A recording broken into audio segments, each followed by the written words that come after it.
Let's start recording. And I think it's recording. I think we're going. Episode 167. Sebastian. It's preface for everyone. I've been trying to get you on my podcast for so long. And I'm really bad at communicating. Not communicating, I'm really bad at, I am bad at communicating through social media. Because I'm a hypocrite. I'm terrible. I can't. It wasn't until I started a podcast that I actually started actively communicating. Well, I didn't used to be so transparent about. I mean, until like a year ago, I didn't tell people that I was like, oh, I have a lot of issues with this hand, because I felt like, you don't like telling people your weaknesses. You're like, oh yeah, but now I'm like, I had to grow up. I'm like, listen, just working with my disability people at my school and stuff like that, I had to be like, oh, I can't. I'll die if I don't speak about this. So I'm like, a lot of it's just like I use voice messaging a lot. Yeah. And so like I have like 87 unread text messages, and then that's not email. That's just text messages, not even emails. Yeah. DMs, Facebook, all that shit. Oh, like I can't. I'm a full time. For everyone listening that isn't watching, has no idea what we're talking about. Why don't you introduce yourself? I know you as Havoc Sebastian on Instagram, and I'll link that in the description in the top comment. But yeah, why don't you introduce yourself? I'm Sebastián Guadalupe Gallegos. I'm a full-time student at my school. I don't know if I'm supposed to be careful about telling my school. Whatever you want, man. I'm a finance major. I'm a junior. I was in the Marine Corps. I got out as a rifle team leader, a corporal. I served predominantly with 3rd Battalion, 5th Marines. I was wounded in combat in Helmand Province, Afghanistan. And you have the coolest prosthetic. Yeah, I know, my baby. It's kind of been like a learning process for me with prosthetics, because I never realized. I was so ignorant. Obviously, everybody's ignorant about prosthetics until it's incumbent upon them to not be. Yeah. And so I didn't realize I was going to have to be such an advocate for prosthetics. When I was wounded, I kind of grew up on prosthetics, so I never knew an opportunity. I never had like a world where there wasn't going to be one, because like even when I was in the hospital, they're like, you're going to get a robotic arm. And then I kind of like was very naive about what role I was going to play in getting that. And I just kind of assumed everybody else was always smarter than me in the room when it came to prosthetics. Yeah. And then years of like a lot of difficulties where now I had to learn to be like, oh man, I need to like fucking understand physics, engineering. I was like, oh, I have to be like really loud about this. Yeah. And this prosthetic was meant to be a temporary thing, because it was the first. I'm getting better about telling. So if it seems like I'm giving an elevator speech, it's because I've gotten better. Man. No, recently. There's no rules here, man. Say whatever you want. Yeah, this was meant to be a temporary thing. This was the first to give people a why this is not a good prosthetic build, is because it was the first upper extremity prosthetic that the VA in San Antonio, Audie Murphy, had ever built. Okay. And I never fully explained that to people, because I can't type it out. Like I like all the grammar and all that stuff. Like I voice messaging. Yeah. And I'm like, okay, to explain, they didn't want to build it first. Audie Murphy didn't want to build my prosthetic. But I had so many failed prosthetics since I was wounded. I had a really good prosthesis whenever I first got wounded. He was the best in the world. Mm-hmm. People from all over the world came to see him. There's this hospital in San Antonio called the Center for the Intrepid, built specifically by civilians. Over 600,000 civilians donated their money to build this critical care center for combat wounded people. And he built me some really good prosthetics, and I always thought that it would always be at that level, like the level of I had a camouflage prosthetic that a lot of people knew me for. I always said the arm is more famous than me, because people knew it from everywhere, and I don't know. I feel like now, because I've been getting more into just being loud. I always, because I was like, oh man, I'm kind of forced in position because I can't hide my service. And so like everywhere I go, I kind of get a lot of people that like project things onto me, and I'm like, in person, it's not where I can't avoid it. Yeah. And it's almost easier now during the quarantine because people have to stay 6 feet away. Yeah. But like, I think people don't realize that like my online personality came from how much in person like I was harassed. You know what I mean? Like, and dating different girls and stuff like that. And my friends, they would realize they wouldn't really understand the scope of things until they hung out with me, and they're like, "Oh, you get harassed everywhere you go," and it's like super positive interactions to super negative interactions. You know what I mean? Like, but it's still where people can like they're escalate situations. Yeah. You know, like even positive interactions, that's still stressful, right? Well, it's stressful because they don't know what they're asking. Yeah. You know what I mean? Yeah. And so part of my problem is that I've always been real subtle. You know what I mean? Like, my boys who know what I went through know what I went through. So I used to like take thank yous and stuff like that on behalf of my bros. Okay. But then like I talk to my bros about it, and I'm like, man, they're more protective of me than even I am. You know what I mean? They're like, oh, they would get like, whenever I hang out with them, they would get madder at people for being the way they are with me than me.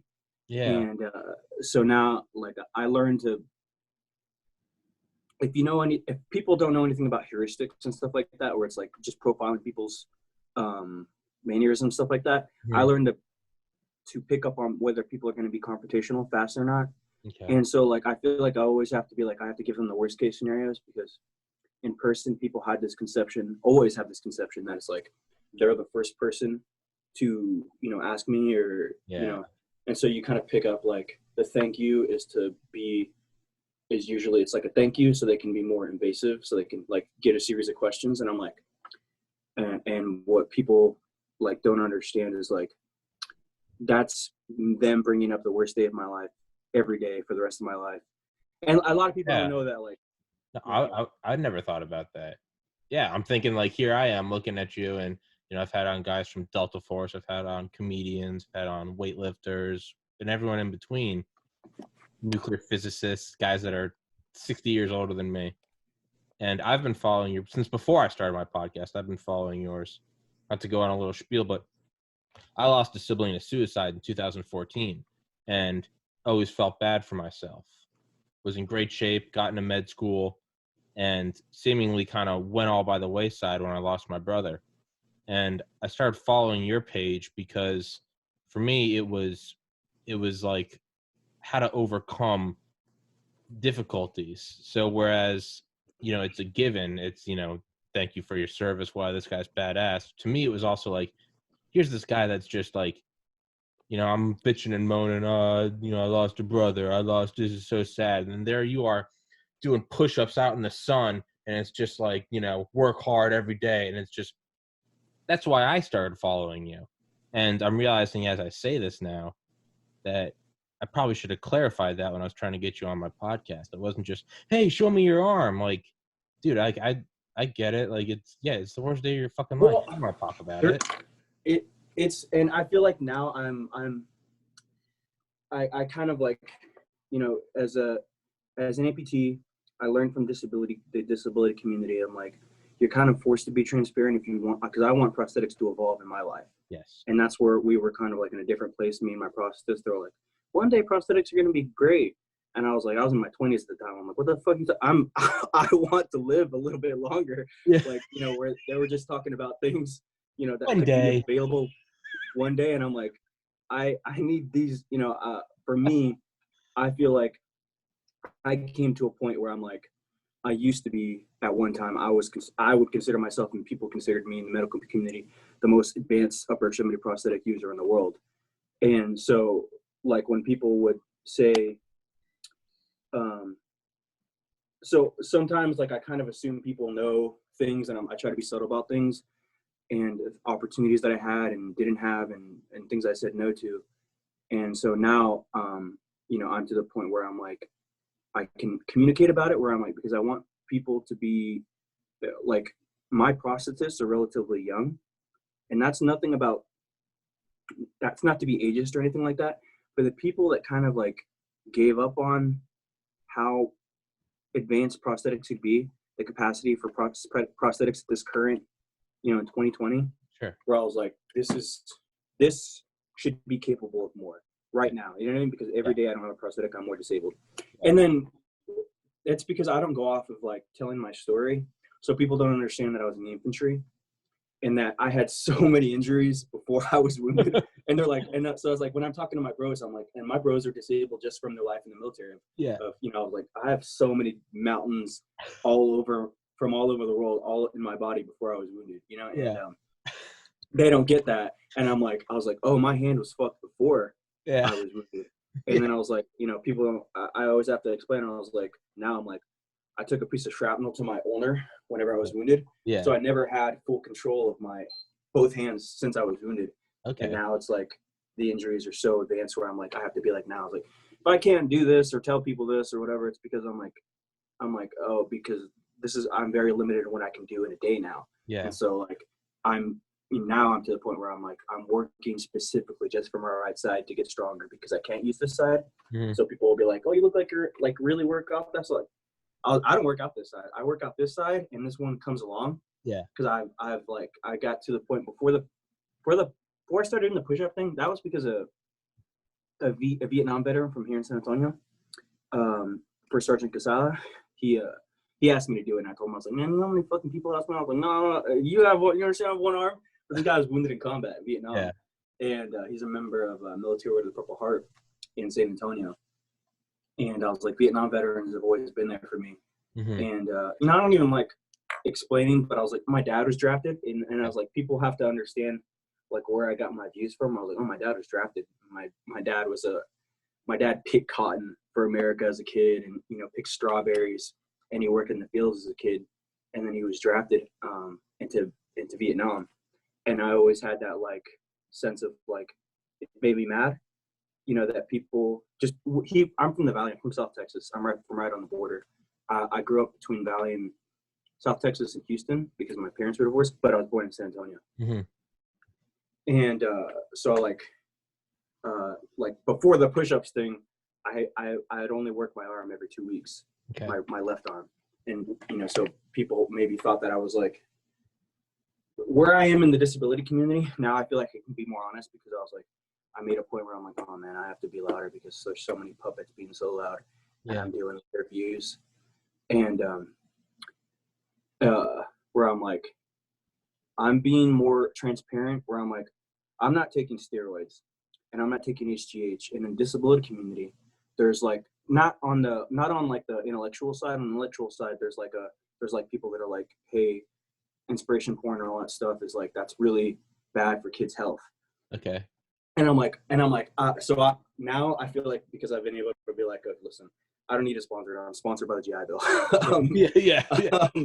I can be more vocal where I'm like, listen, all these loud people in the disability community or whatever, I was like, a lot of them like on TV shows and movies, they have their crowns because I didn't want it. Because I said no to producers. I said no to directors. And it makes me mad because I'm like, should I have said yes, you know, to these things where I'm like, maybe they have louder voices, but I was like, I you know, before I started school, there was a time where I would get 3 movie offers and 3 TV shows every 6 months. And I was like, nope. I would only do something if it would challenge me physically, mm-hmm. which, you know, I don't know if that was the right choice. But I advanced prosthetics. I feel like I advanced prosthetics a lot. Yeah. Or it helped me help my brothers. So if there's something that I could be like make a network and I'm like, hey, can I get you guys to take my bros, like combat veteran, you know, like my unit Marines.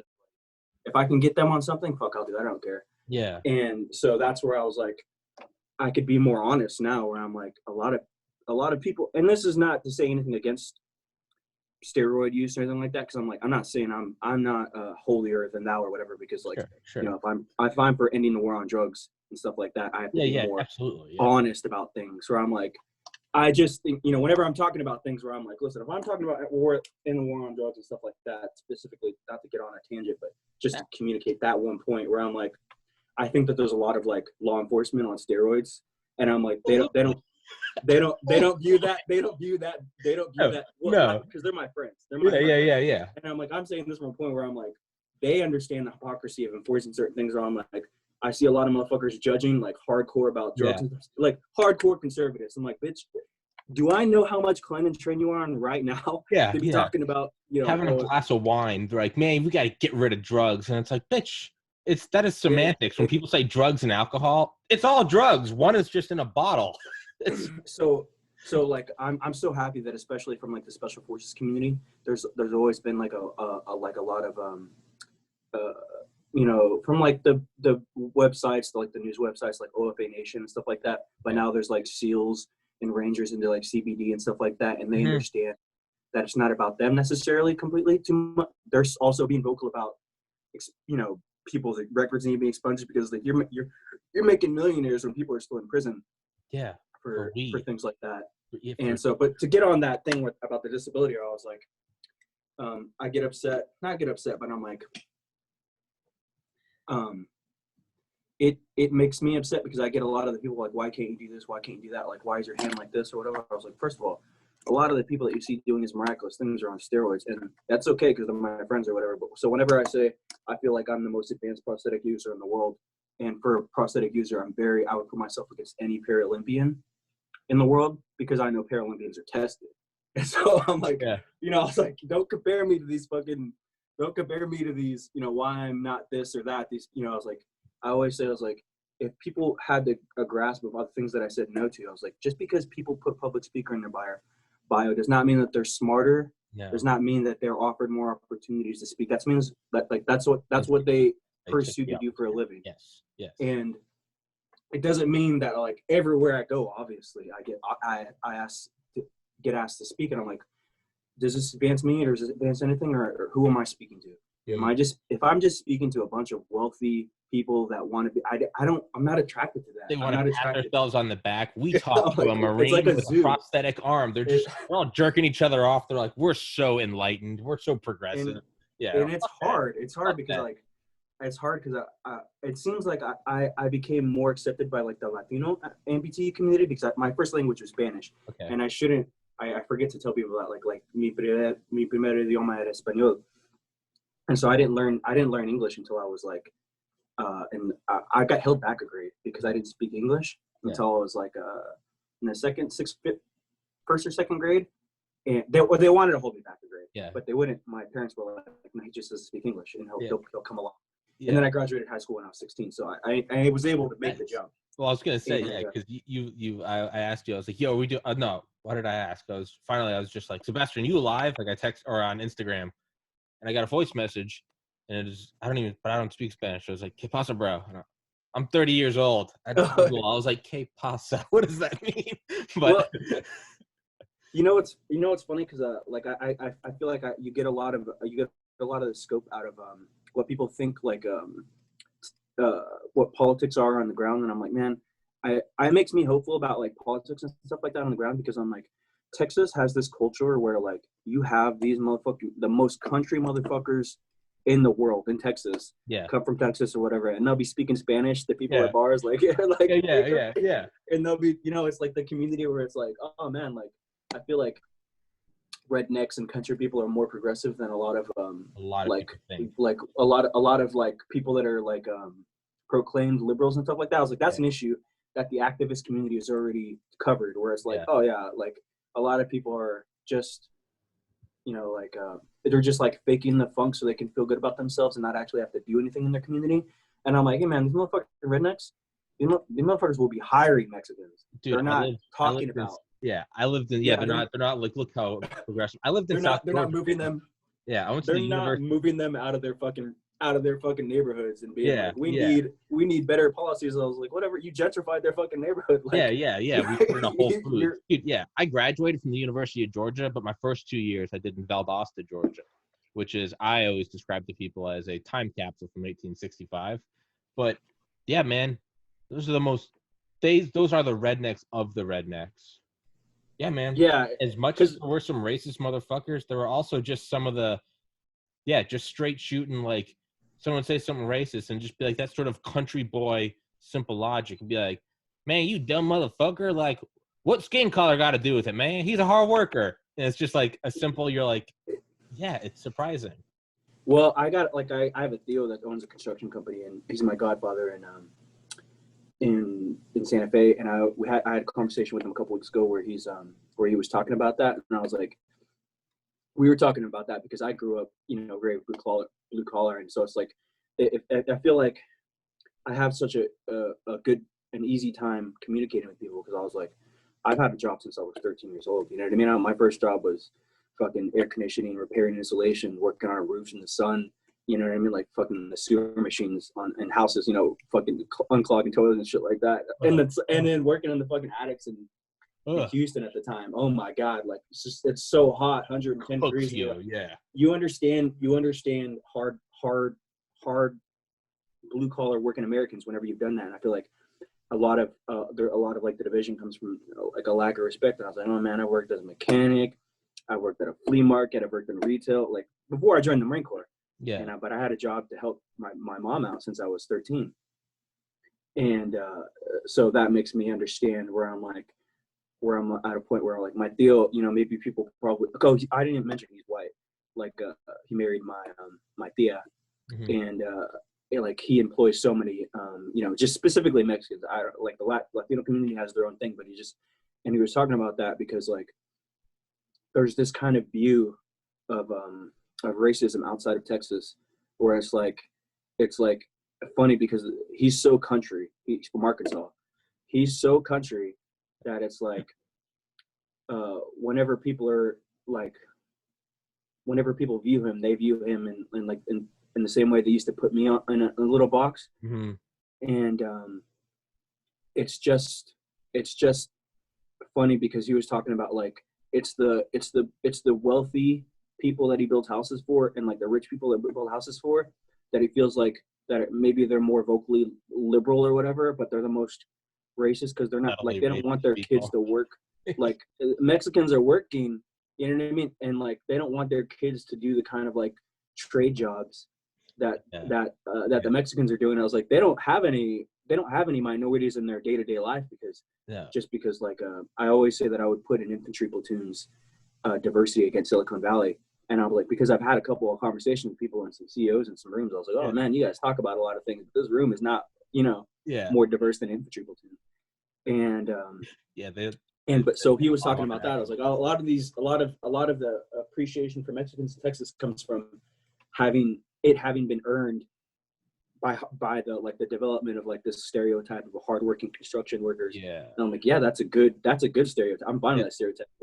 When I was in the Marine Corps, I always remember my boys like talking to me like how I would be working so hard. And I remember my sergeant one time when I was digging a fighting hole, I was like, I didn't want to give up the shovel because I always was like, my view was like, when you're in the field, this is the only opportunity you have to work out. And I was like, oh man, like fucking don't give up. I was a team leader and I wouldn't give them the shovel. I wouldn't give my guys the shovel because I was like, I want these reps. That's the way I was looking at it. Yeah. And it was like, man, you fucking Mexicans, like, I swear to God, like, you guys, I'll tell you what, you guys are hardest workers. The hardest workers ever, dude. I lived in Atlanta, man. Holy shit, those day workers, they'd be out there at 5 a.m.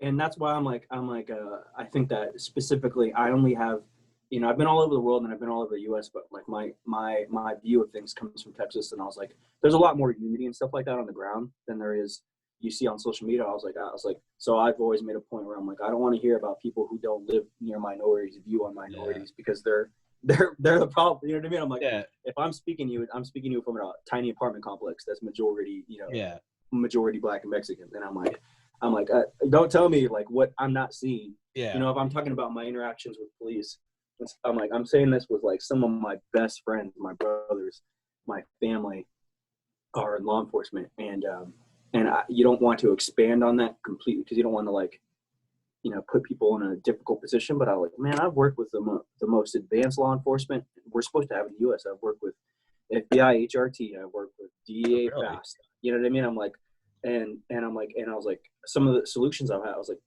people aren't offering solutions. I'm offering solutions. We have people in Quantico training law enforcement already. We should just expand that, like because the folks on HRT, you look at their school, and I'm like, oh my God, like, it's so difficult. They're insane. They're fucking insane. That HRT stuff. I have a bunch of their patches and whatnot. when I shot with them. They have some sketchy stuff, but like they're the most badass. In my opinion, they're the most badass law enforcement in the U.S. because they're like SWAT. If SWAT was on, if SWAT did Delta Force shit, that's what they're the Delta Force of SWAT. I had on a Delta Force guy, Dale Comstock, and I asked him, I was like, would Delta Force ever be deployed in the United States for anything? And he was like, well, no, that's illegal. But I was like, what would happen if there's a hostage situation at like the White House? And he said HRT. And I was like, why is that? He's like, because that's Delta Force SWAT. He's like, that is. Well, a lot of HRT is former Delta Force. Case in point. So the thing is about HRT is that you have to be an agent for a year before you can even apply for the team. Yeah. So that gets a little bit of attrition. But I'm like, some of the solutions I was talking about, I was like, oh man, like we should be having, if people get mad at me because of like, I'm like, higher training standards without more funding, then I'm like, you mean like the Marine Corps is done for the history of our fucking service? And I'm like, because today I was talking, I was like, man, I remember a fucking full battalion getting hazed because a Marine got caught wearing a fucking earring out in town. Whole battalion was hazed for it because nobody would admit who it was. Hey, man, we all knew who it was. Group hazing, that's how you get a point across. They hazed the whole battalion, and I was like, you're telling me that you can't ask for more training when an American is killed? And I'm like, the Marine Corps will haze the whole battalion. And I'm saying specifically the Marine Corps because I don't know if I'm supposed to be talking about this, but the Marines train with HRT. You know what I mean? They train where they train and who they train with, and like the cross trainer or whatever. That's who trains them. Mm-hmm. And that's where I'm like, why don't we use that as a resource? If you're going to be giving law enforcement military equipment and not military standards, the UCMJ, and because like the Marine Corps doesn't have qualified immunity, like you don't have that whenever you're like, fuck, I'll never forget the fucking cases against rapists in Japan, Marines or whatever, that are like the story when you're there. When I was a boot, and then I got there and these motherfuckers were still in a fucking Connex box prison because the Marine Corps was like, fuck you, rape this chick, the country can have you. Yeah. And I was like, how it is, you know what I mean? Like, so like the UCMJ and stuff like that, where you're like the military standards are like, right now a lot of things in law enforcement are incentive based, where like physical fitness and stuff like that. And I was like, I know the badass cops have a view of other cops because like I see them, I see these motherfuckers. I was like, you guys look like you can barely fucking walk. Yeah. Much less, be in charge of protecting me. Yeah. And I'm like, when I communicate with people, I feel like one of the commonalities we have, like the overlay of where people agree is like, I believe in the Second Amendment because I was like, I think a lot of veterans have a view of the Second Amendment because I spent so much of my life shooting. All I did in the Marine Corps was shoot. You know what I mean? Yeah. That's why I was a rifleman. I was a rifleman. Yeah. 4-11. Shooting with live rounds, people that hated me. You know what I mean? Yeah. Where like they wanted to fucking kill you. Yeah. But you get so comfortable around firearms when all you do is train with it constantly that there's not this fear whenever you see a gun. You don't freak out. Well, and I think that Texas has something better about that because so many Texans have guns that they're able to process faster. You know what I mean? Like they feel safer around weapons because a lot of people are like, people are getting killed because they were scared there was a gun. And I was like, man, like I don't have that fear. You know what I mean? Like just be around guns so much, like you don't have that fear. Yeah. Where you're just like you're so confident where that barrel is and how dangerous it is. Yeah. And I'm like, it's not like I'm asking people to hold themselves to a standard that I wouldn't hold myself to because I'm like, oh man, do I think that I train harder as a full-time student who's disabled than the majority of police officers? They're my friends. I know I do. Like I know I do. Don't tell me that because I've shot with the best cops in the world at the ranges, and then I've shot with PD, and I'm like, these motherfuckers don't treat weapons the way you're hazed into treating weapons. You know what I mean? Like understanding ranges and ballistics of different weapons that they use. I'm like, oh my god, like you shouldn't be using this. You shouldn't be doing this. Like without the training to a lot of it's too semi-annually checking the box. I was like, you can't do that because if you're going to be in charge of somebody's safety, I mean, you look at the way MSG and security forces work in the military, where there's like any incident is considered an international incident, mm-hmm. and the way they take it seriously, like they take it so seriously that it's like about people from another country and like the safety of what they train, and it's like they're not even Americans, but they train so hard, and then they're in another country with people that speak a different language, with weapons, with more dangerous weapons, condition 1, and not having incidents with people because they're they're so much harder. And I think that's where it's going to have to go, where you're going to be like, eventually you're going to have a higher attrition rate for law enforcement, because man, some of the people that join, you know, from your community, and you know, the way that, you know, like you have stuff on them, you're like, man, I don't know if that shit, you are kind of and I think that a lot of the progress comes from like cops that are just like not scared. They're more honest. They're like, I know how hard I train. I know what I hold myself accountable to or whatever. And they're like, I say that like, man, the good cops really have a problem with like the way the lack of the professionalism, stuff like that. It's the people who are good at their jobs who really resent the people that are bad names.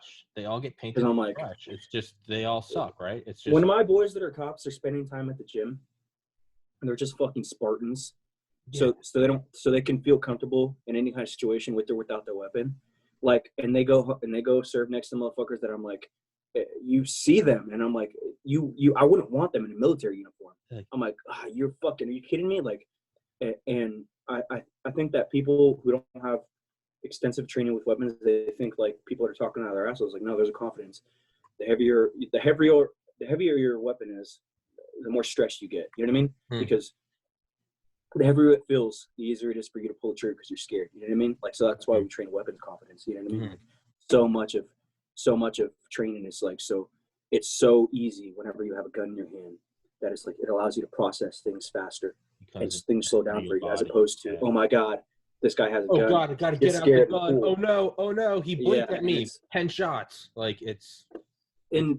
And specifically, you know, in San Antonio, I remember like a year and a half ago, 2 years ago, in Bexar County, they and this is not county's not as good trained as regular PD, but like they killed this white lady who had a pipe in her hand, and they shot her 14 times, and they killed a little boy that was living in a house behind her.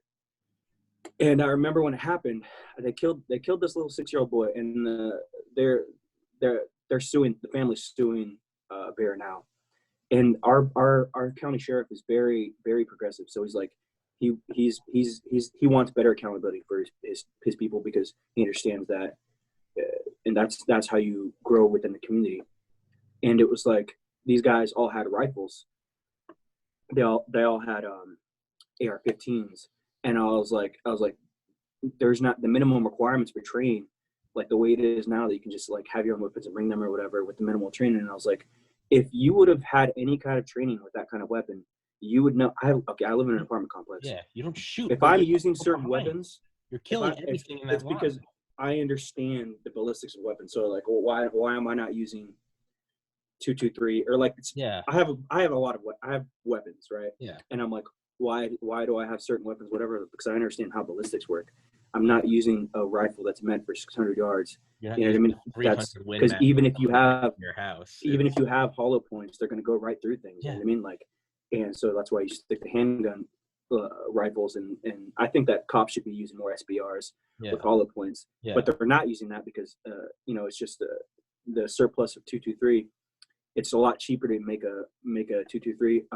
Just the way that, you know, just the way the gas works, it's easier. Like, that's why the handgun calibers are so much more expensive, because it's more difficult to get that to get that gas right. So it's just a more expensive rifle. But like, so they unloaded on this chick, and they killed the little boy, and I was like, yeah, she had a pipe in her hand. You were 50 feet away. She was not a threat to you, even if she had a handgun. They were more than 50 feet away. I was like, what's the point of using those rifles if you don't utilize what makes them safe? What makes them safe is like, man, when you get shot in Afghanistan, you understand how dangerous the rounds are from how far away they are, right? So like, motherfuckers be popping shot at you. I'm not moving my head. You know what I mean? Like, and these people, like, she ended up having my gun at all. It was just a pipe, and they unloaded on her 14 shots that killed the little boy. And I was like, that fear that she might have a gun that enabled you to feel like your life was. 5 officers shot her 14 times, and I was like, that's fear of a weapon, because I was like, you could have a handgun at me at the end of my parking lot, and I'm like, I'm not scared. I understand when that round's gonna start to roll, and and I feel like the understanding of ballistics and the importance of understanding your weapons is so important. And it's just because police are so undermanned and underfunded all over the U.S. that they have to like incentivize boosting stuff. And I was like, you're addressing wrong issues. You know what I mean? You're putting. I always say, like, the people that don't address issues or whatever, they think things can go away. I was like, they don't really care about their communities, because what they're doing is they're putting a Band-Aid on something that's like poisonous. And it's really, I was talking about, I always refer to, I was talking about this 2 years ago when I was like, oh man, cops are going to be resented. 2 years ago, I was like, cops are going to be resented all over the U.S. because they're having to enforce unjust laws. Whenever I always say that, like in Austin, because I live in San Antonio. San Antonio is predominantly, we're a majority minority city, mostly Black and Latino.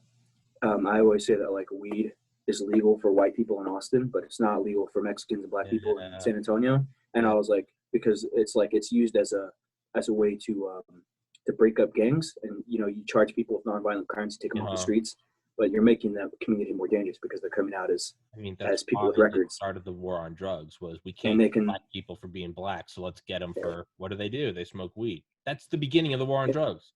It's declassified. Well, especially people don't know them. It's part of the problem is you're informing people of the history of things, and I was like, and then they get into the history of things not being important. They're like, well, I'm talking about right now. Then, so you almost don't even want to talk about it. It's like, oh, the history of the war on drugs is racist, but the history of marijuana in Mexico and the relationship with why something that is much less of a like a personality inhibitor than alcohol. And what I mean, you look at the violence involved with alcohol and bars and stuff like that. It's like, yeah, well, I don't have to be a status to understand that shouldn't be illegal. It's Schedule 1, which shouldn't be Schedule 1, as the same as fucking meth, and it shouldn't be that way. No, but it's hard. I said that I was like, the communities are gonna resent law enforcement because they're seen as like a form of protection for property. And whenever you're only enforcing laws, I was like, the rich side of San Antonio, all these kids that are super wealthy, that they can be like hipster or whatever about smoking weed and stuff like that. And I'm like, and then you have people that are like you view as gangbangers and stuff like that, because when they smoke it, like, it's like, and they're permanently put in the fucking justice system. And it's like, how do you not see that's going to be an issue? Of course they're going to resent police officers because you're only enforced there to get certain people. Yeah. And it's like, I feel like that made a lot of animosity, but I was like, that's why I was like, it seemed like I got quiet about it because I was a full-time student. I'm like, I feel like it's important for people that are not full-time professional veterans to speak on these things, because I was like, there are the people that, like, and I'm glad because they stopped fucking with me. They stopped engaging me. Not my friends. A lot of my friends in the law enforcement community came from the military community. Mm-hmm. And a lot of my friends in the law enforcement community just came because I was doing things for law enforcement. And so I'm like, now I'm like, I don't want that. I'm glad I don't have the responsibility of like responding to people. I was like, where I could explain it honestly now, where I'm like, a lot of these wealthy conservatives fund a lot of these people's lives. And I was like, if that's speaking fees or if that's trips to Oahu, if that's boats, I was like, their views, I was like, it's they feel like they're helping the situation by being like, back the blue line, the thin blue line. I was like, they're not helping, because what you're doing is you're creating a division, and when you politicize police, you're going to make them disliked by half of the community. By default. And so a lot of them resented me. I was like, listen, I understand you want ties to your community, but you're not like, I just feel like now I can be more honest about it, where I'm like, bro, like, your whole life is going on trips to fucking to do things with law enforcement, stuff like that, and you're selling merchandise to them, you're selling politics to them. Of course those are your views. Like, it's literally, you can say you're a nonprofit, but if it funds your life, that's not, to me, that's like, when you have access to all that, we were like, yeah, like, if that's their whole life. There's a difference between activists that are trying to get like legal change, like you say, what, like the different military organizations that specifically try to like help with the GI Bill, or activists that are like marijuana policy advocates. Like, and there's some really good veteran nonprofits that specifically, lobby but because that's what you have to do with capitalism, you have to adjust, and they lobby for legislation. And then there's a difference to the people that are just like reinforcing a bubble And I was like, I feel like I can communicate. I was like, I'm doing these things as a full-time student. And if people are asking me now at this point, they already have a lens of they're not going to be able to buy me. You're not going to be able to shut me up or change my views with by offering me the world. You know what I mean? Mm-hmm. I think people understand. I was like, oh man, I could have a house built for me and live in a place where I just shut the fuck up and agree with certain things. I was like, no, I live in my community. I see these problems every day. Yeah. I can't run from it so easy. And I think that people in the military community, especially successful veterans that are capitalists, see what I'm talking about, and they're like, oh man, I see what he's fucking talking about. These motherfuckers, like, all they do is go on trips and they have these views, and I was like, they share these views to piss people off, and then so they become that token voice where they're like, see, this veteran that's a minority agrees with me or whatever. And I was like, yeah, really? Well, what does he even do? Who pays his bills? First of all, like, you know, and it's different. Writing like checks, and it's the same thing with the disability community where they're like, it's gotten to that point where their sponsors and their speaking fees or whatever. I was like, man, I've been a paid public speaker. I'm a published poet. I'm a published model. I've been the face of advertising campaigns, an actor, but you know, just like this before I was back in school and just doing like physical stuff. And I'm like, I understand that they're saying things because they want to continue the role of having their things heard or whatever. And so that's why I'm like, I can be louder, where I'm like, I'm saying these things. I still believe I'm the most advanced prosthetic user in the world. I work harder than all these people.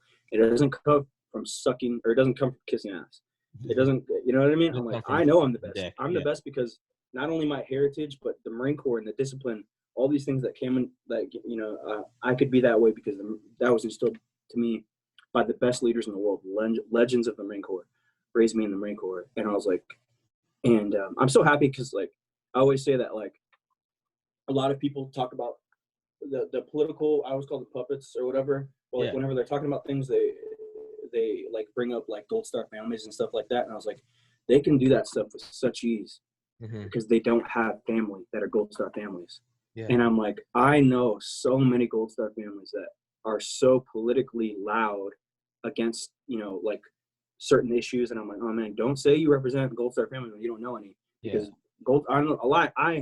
It hurts me that I know so many Gold Star families. So I can't say with these, like, this is what they died for when they're talking about Kaepernick and stuff like that. I was like, really? Because the Gold Star families that whose kids that I know personally, that who will live with me in my mind for the rest of ever, are like hardcore into justice and progressive values, like, you know, police violence, stuff like that. They're really loud. And I was like, I just don't want to put the business out there.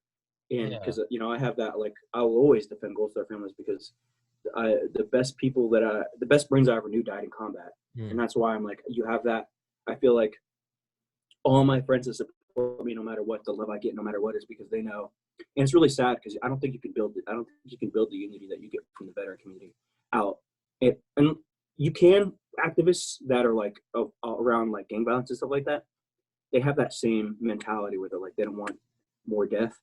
And so I feel like a lot of my boys like are so good at communicating with really different political views, because it's kind of sad, but they got that because we lost so many bros that, like, you just have that, like, I can't give up on, I can't fucking, politics don't matter. Like, these motherfuckers, like, it doesn't matter because, like, they have that love that you can only get from tragedy. And that's kind of sad, where I'm like, oh man, we're the only ones that remember our faces, our bros' faces. And so I'm like, oh man, these motherfuckers, like, that have the audacity to be like, talk about things like that. I was like, because they didn't make the jump themselves. They don't have that themselves a lot of the time. And so that's why I'm so grateful for any support I get in the military community, because I'm like, because they understand, like, whenever I understand something, it's from a place of where I'm like, I'm being patriotic. You know what I mean? I'm fighting.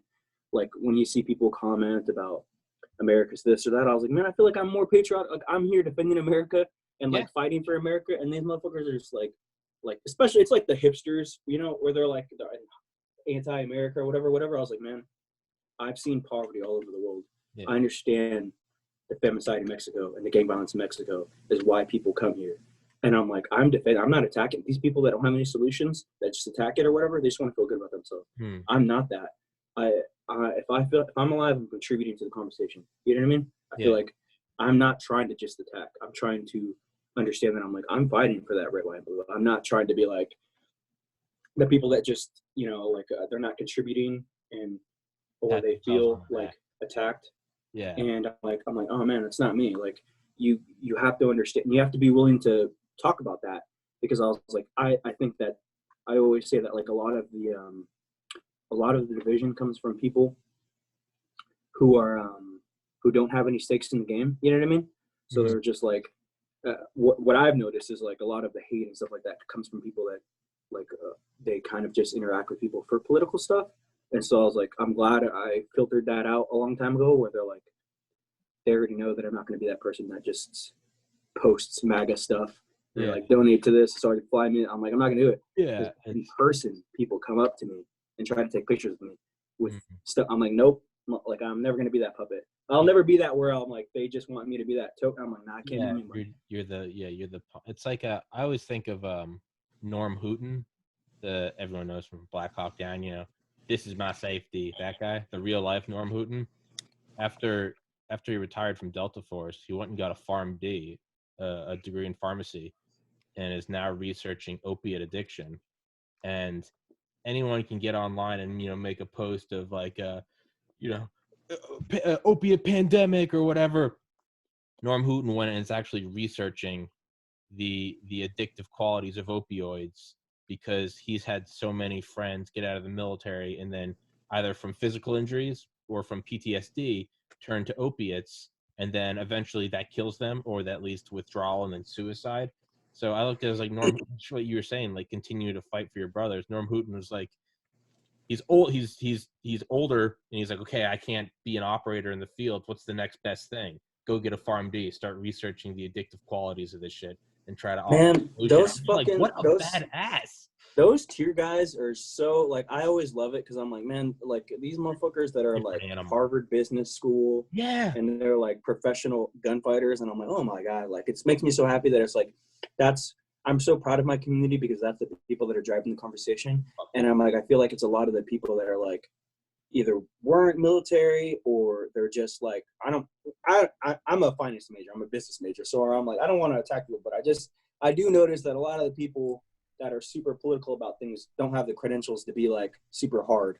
And I'm like, why is it always you motherfuckers? And I get mad because I'm like, all these fucking tier guys that are in like business school, like their views are so like, they were the smartest people in the military when they were in the military. And now they're like advancing themselves, like they're fucking, you don't stop. Whether it's SEALs that are work for NASA now, and you're like, and it's like, you kind of like, you almost, it's almost easier to talk to veterans. Are like, are the smartest people in your unit talking about this the way you're talking about it? Do you remember the people that were working the hardest, that cared the most, that were fighting hard? Do they have your views right now?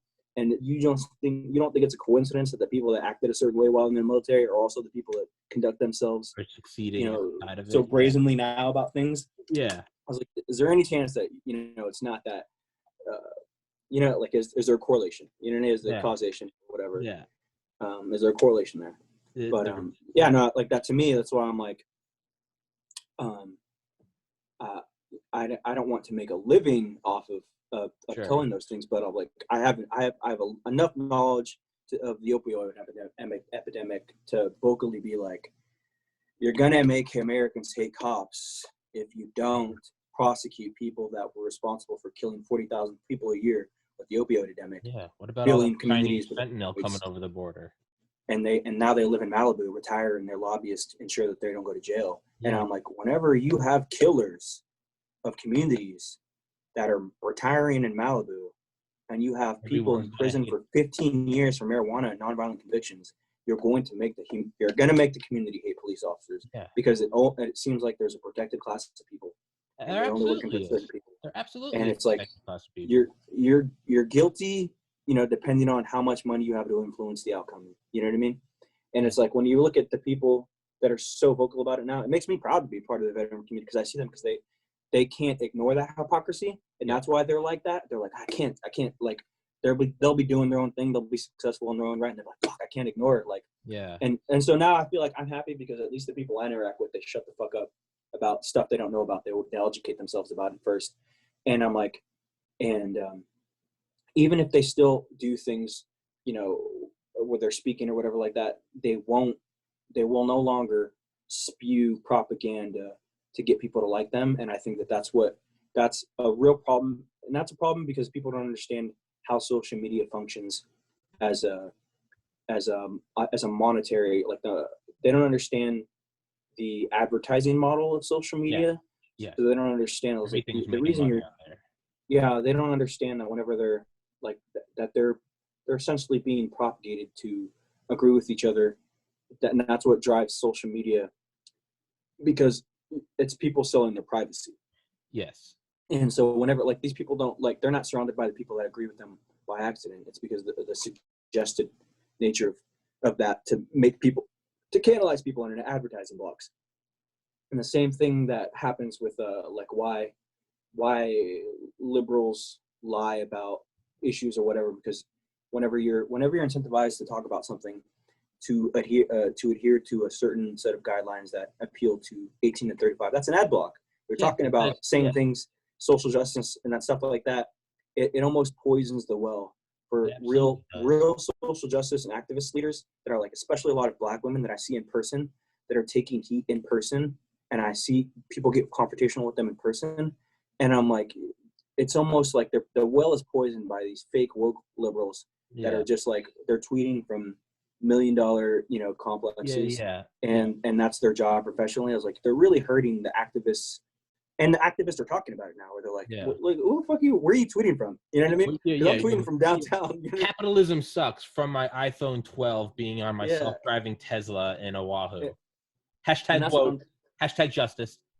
And that's why it's important, I think, that where I'm like, if I'm talking about something, I was like, man, I'm not a fucking puppet. You're not going to see me defend a politician. You're going to see me defend American people. Because I did stuff with Beto, and I was hardcore disagreed with him on stuff, but he was the only person talking about war on drugs. Yeah. And I understood the hypocrisy of the nature of an election where so much money was driven into it, because I'm a finance major. I'm a capitalist, and I'm a capitalist because I understand the history of the world. The only opportunities that have been created in the past 100 years for when you see the crimes committed against minorities and Black, Latinos, indigenous communities or whatever.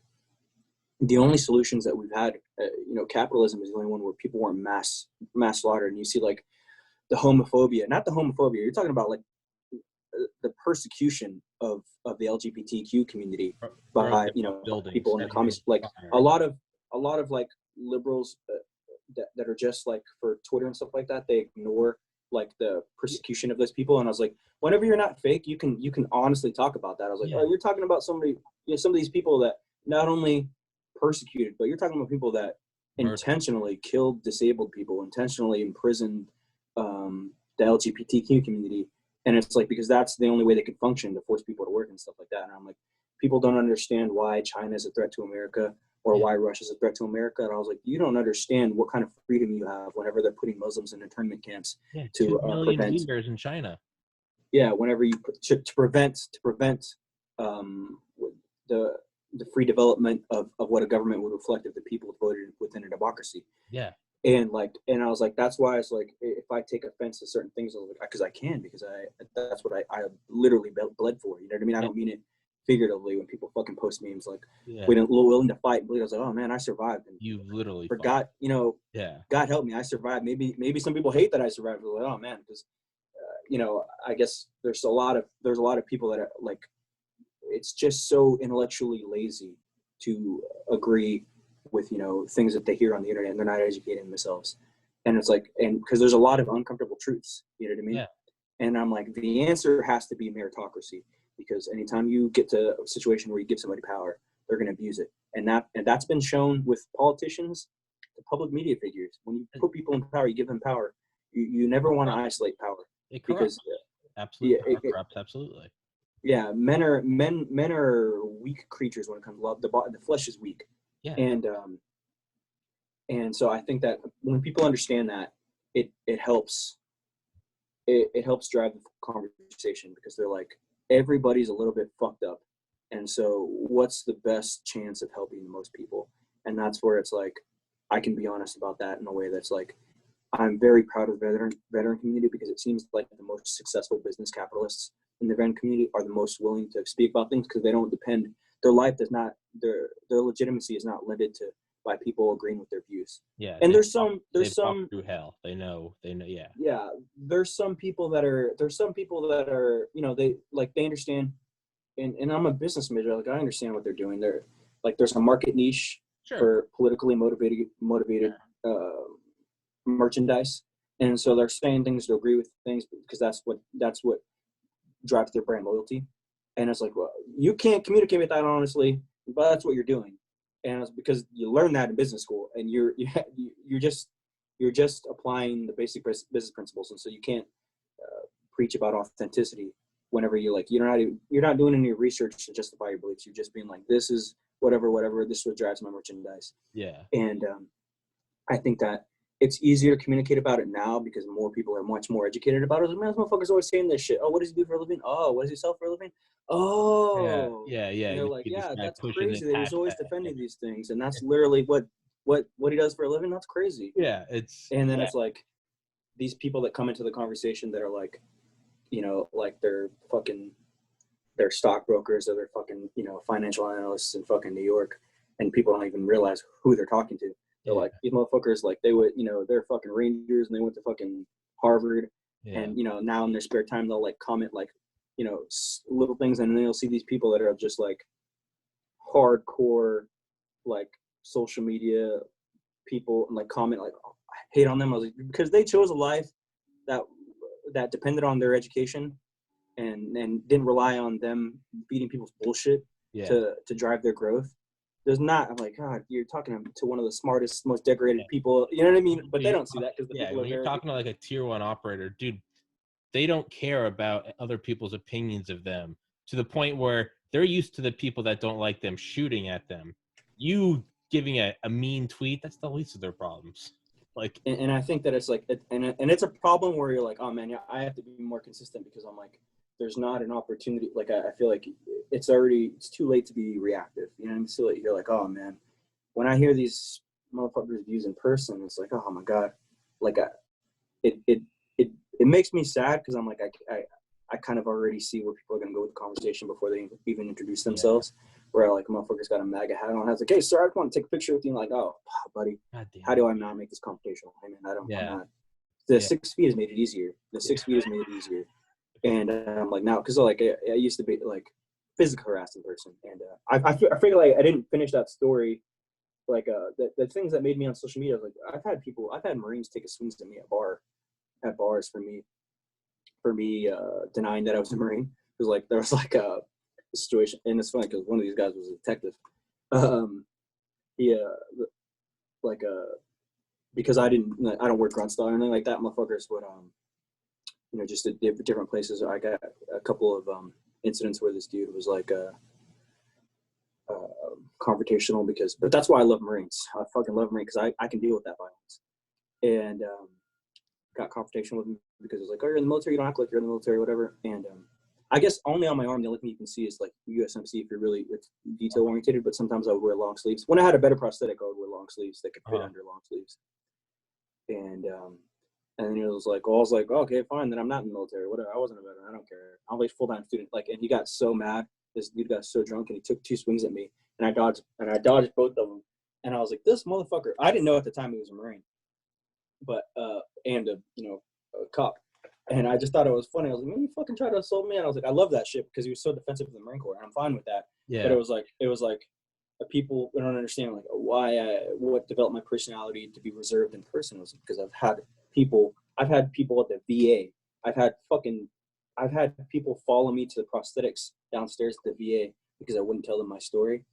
And because I've done so much work with Vietnam Purple Heart recipients, because the combat wounded community is pretty tight in San Antonio, like now I feel like I can understand where I'm like, oh, these people that are combat veterans, they don't talk to me like that. They understand my eyes before they understand things before I even have to speak to them. They just give me a nod, fist bump. They don't know. They know not to ask stupid questions. But I'm like, I've had security had to stop this guy from like, they had to pull him out because he was screaming because I went in the back and I was just there for a medical appointment with the prosthetics. Followed me down because I was like, I would tell him my story and I was like, this guy had a Desert Storm hat on. And I always thought it was funny where it's like the veterans that are crazy like that. I'm like, man, this motherfucker didn't do shit. And he just has this like entitlement. Like, you're not the only one that injured, bitch. I know the records of Desert Storm. You have 18 combat deaths in Desert Storm.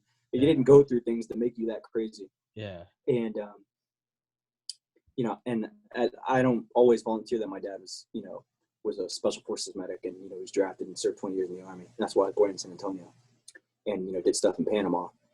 And, so I don't volunteer that all the time. Or like, you know, it's sometimes, you know, when you have unstable veterans, they kind of project that on you, and people don't see. I guess I never explained that enough. Where I'm like, I get it so much in person that I had to adjust. Where I'm like, I had to be more proactive. Where people come up to me, I'm like, I stop them before they get to that point where they get heated, because I learned.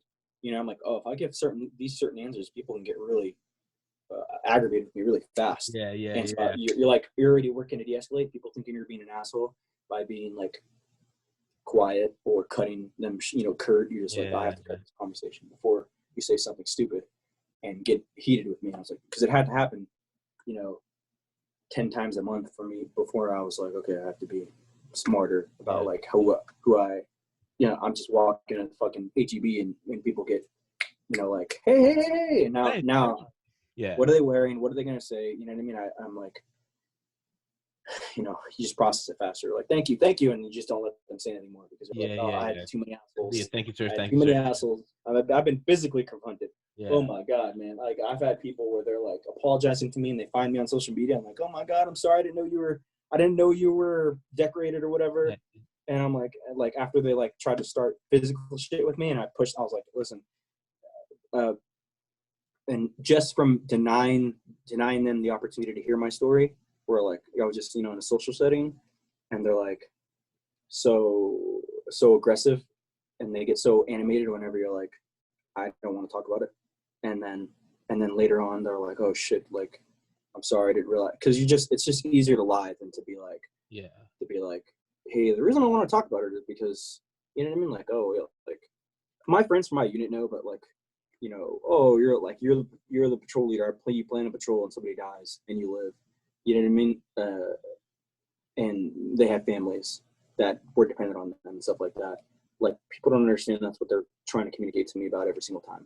Yeah. And you're like, oh, it's not like I went to therapy for years to fucking be able to just get over that, physically recover, years of surgeries and recovery just to get to the point where you could ask me these stupid ass fucking questions.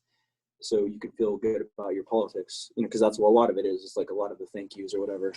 But people would get so heated about that in person, and I would have parents, like of grown men, apologize to me in the DMs, like, I'm sorry, my son got in your face and you pushed him. Jesus. And I was like, yeah, well, if you touch me, I'm gonna get physical with you. That's like, and I feel for so many people in the amputee community, because especially females, all these physical interactions where people like grab me and stuff like that. I'm like, oh man, I train really hard to make sure that I can communicate with my body effectively, and it's like I can't imagine how it is for other visibly injured people with prosthetics, where it's like where they don't have the skills to just be like communicate or the audacity to be like, hey bitch, don't fucking touch me. You know what I mean? Like they don't have that. They have to be nicer, and they almost like let more abuse into their sphere or whatever. And then I'm like, man, I had to learn to be me, where I'm like, man, I got grabbed by too many people, and there's wounds that people don't know about, so I'm preventing them because I don't want to brag about. I'm not one of those people that like, I have a lot of injuries that I hide, so I'm like, I don't want to tell people how to hurt me. So, but they don't realize that's what they're doing, and that's why for a long time I didn't tell people. I'm like, why don't you do this? Why don't you do that? And I'm like, listen, man, I barely have use of this hand, and I'm not on steroids, so I don't have that recovery. And that's not to say like one day I'm like, I'm already looking at stem cell research and. Yeah. And if I get to the point where I don't have kids or anything like that, so if I get to the point where I have a family and stuff like that, and stuff like that is the only option, then of course I'd delve into that. But I don't like people's dishonesty about how they got to places where they're like, hey, this disability person, it's like, watch my 3-month transformation. You too can start this. I was like, yeah, just start all the cycles of stuff. And I'm like, HGH, yeah. Yeah, I was like, yeah, maybe it's like. For a while I tried to be Paralympian, but the injuries were too much, and that's why I really appreciate the combat wounded Paralympians, because they're doing things without drugs, and then it's just like so hard because their injuries were had past the development stages of their lives, and so their ability to adapt is based on their will and like the advancement. Like a lot of people don't understand when they see me and they see my arm as my only injury. They don't understand that, you know, when I was wounded, my back took the blast, and they're like, "Oh, see, you have one good arm." They don't understand that this arm, what this arm is, but they're like, they don't understand that I was in the infantry or that it was my back that took the majority of the blast. They're like, "Oh yeah, you don't have any."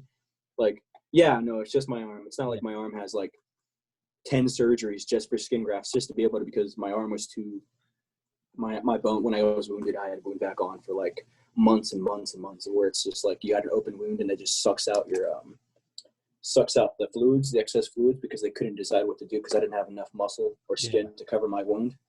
Yeah. So whenever you have that chances of a skin graft accepting you fails. Yeah. And so I had a bunch of failed skin grafts for years of my life. They attempted skin grafts before they shortened my arm because they're like, we can't, your body keeps rejecting them. Yeah. And I was like, that was years of me in the hospital bleeding to try things to recover.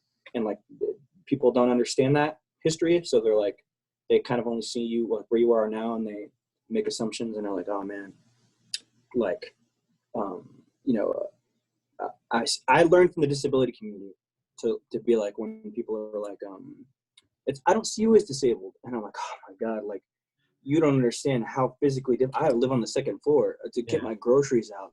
Like I fucking, you know, like I tore my meniscus trying to get out of my truck with my arm. Like they don't understand. We're like, man, at the end of the day, I can barely do anything with my hand. And last year I was Ubering to school because I couldn't drive back and forth because my hand couldn't, it would cramp up just from the driving after classes. So I would just lift to school. And so that's something that was like, people didn't know about that except for my disability people at school. And so, you know, you get a lot of, I don't see you as disabled because you're this and that. And I'm like, oh my God, it's like, it's not like I can barely, like, it's so hard with the prosthetic because there's this one's so bad and I've had a good one. Like the pain is something that I didn't expect to anticipate to deal with. And explaining to people the history of prosthetics, I was like, the reason that there's not advancements is because in Vietnam, the Kazakhs weren't as advanced, so the survival rate was so much lower. And so, like, there's not a history of all these amputees because they died in combat. Yeah. And I know because I've seen amputees in combat that didn't make it. And if we didn't have these advanced Kazakh systems, I was Kazakh by British motherfuckers too, so I have a lot of loyalty to the Brits. I don't want to keep you. Are you free to keep talking for a little bit? I don't want to. I've kept you for an hour and 10. You said you can only. I don't want to. I just don't want to. No, you're good. I haven't even. I mean, I can go for like 15 more minutes. I'm actually just waiting on my. No. I'm fine with talking. I just wanted to make sure I wasn't keeping you over. I don't want you to lose track of time. I'm gonna go grab my charger, Sebastian. I'm tasking you with filling the dead air. Okay. Yeah, I am. So if I'm filling this with dead air, part of my reasoning for coming to the podcast was just to communicate things that questions I get a lot in person and on social media that, people ask me, and I, want to say the same thing over and over. So you don't have so you don't have to reference it. But one of my reasons for wanting to advance prosthetics is because how bad my injuries are to my sound side and my back and my knees, my injuries, where I'm already looking at how difficult things are for Vietnam veterans who have significantly less advanced injuries as me. And I'm like, oh man, stuff is already this hard. I can't even imagine what it would be like in 10 more years with the onset of more advanced issues coming apart. Like that, I have to be more disciplined about things now because I understand how bad things could get, because there's just not a lot of people that lived from traumatic amputations before the 2000s.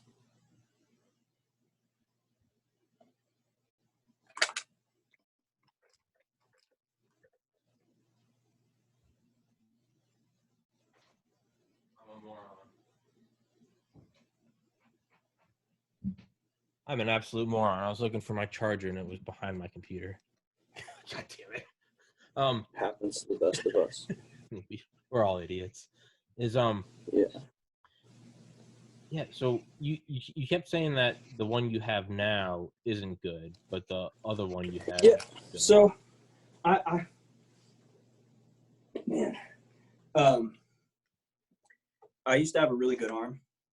I called it Arminator, and I say it was more famous because like you don't like doing that, but like yeah, I don't like doing this because like I hate having to be like credentials for people. So like I understand my ability to attract attention because my unique situation, and I looked at it as kind of like a responsibility because I used to get offered TV shows so much, and so I was like, when I mean that, I was like, man, I've been on the front page of New York Times, I've been in Time Magazine, I've been in USA Today, I've been in Washington Post, I've done stuff for NBC and stuff like that, CNN,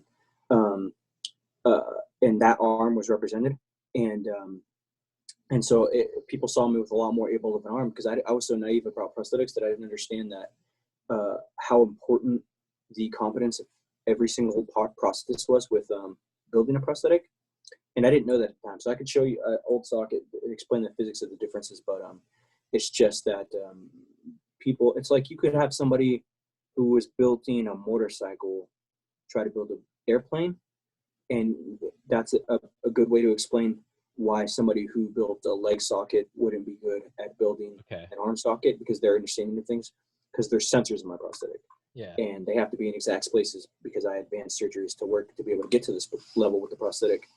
And I didn't know that every prosthetist didn't understand robotics to the level of every other prosthetist or the basics of the fundamentals of upper extremity amputations because they haven't been written. You know what I mean? They didn't learn it in school because they were written after they already graduated. Yeah. And so I didn't understand why. Like I had to have a bunch of prosthetics fail before I was like, okay, I have to be really mean about accepting what I can, and I had prosthetists give up on me before I was like, okay, now I have to be like, this is my life. I can't spend more of my life disabled whenever your job is to build a prosthetic for me. You're getting paid, compensated to do it. I need you to do it well because it's my life. And now I think my team understands that to a level that nobody else did, and to at least to the level my first prosthetist did.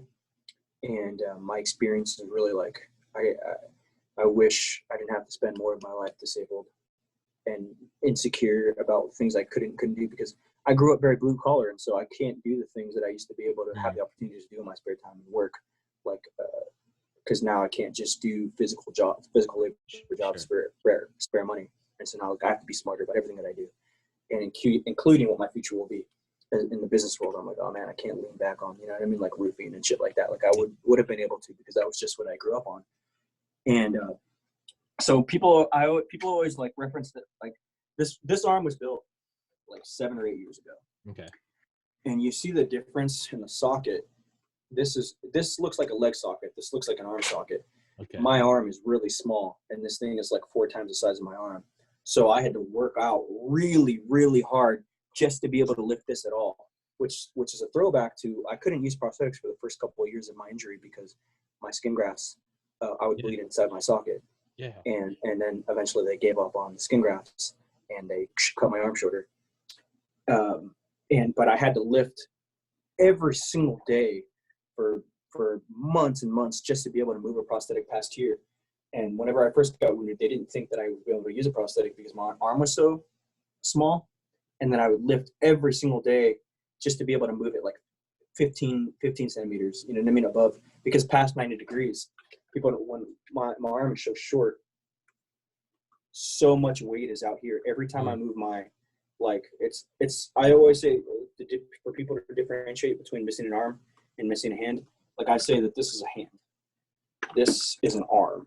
And so a lot of like amputees, I feel like I have a lot of respect in the amputee community because they understand how hard I worked my amputation is so high, and my traumatic injury makes having complicated prosthetics even more complicated. And so whenever I'm communicating with amputees or whatever, they understand that it's like, oh man, there's a difference between missing an arm and a hand, because so much of my difficulties is that the elbows aren't good enough yet. Okay. This elbow is about a 15-year-old system. Okay. And it's, I was like, I'm complaining about it, but I was like, yeah, because I expect them to get better. It's like that's why I'm like, I believe in the meritocracy of things. The competitive nature of technology is what drives it, and it needs to get better.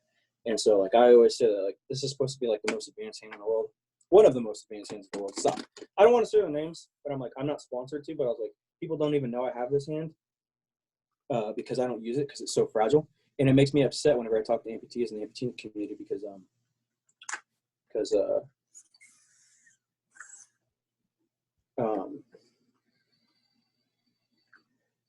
I don't use it because it would break every 10 days if I used it for real. So I stopped using it, and I had to fight really hard to get this one. It's called the B Bionic, and it's a lot cheaper than this one. Okay. And so I used to have a really good prosthetic, and so much of that is the prosthetic ability to build a good socket, and this is a really bad socket. And so it's so painful for me to use my arm every day that I have to wear a whole body harness, just because I have scars from how bad the harness system. I paid for all this, and that's why I'm like, where I can resent the puppets publicly, because like, man, I'm paying for my own shit from the VA. You know what I mean? I'm having them.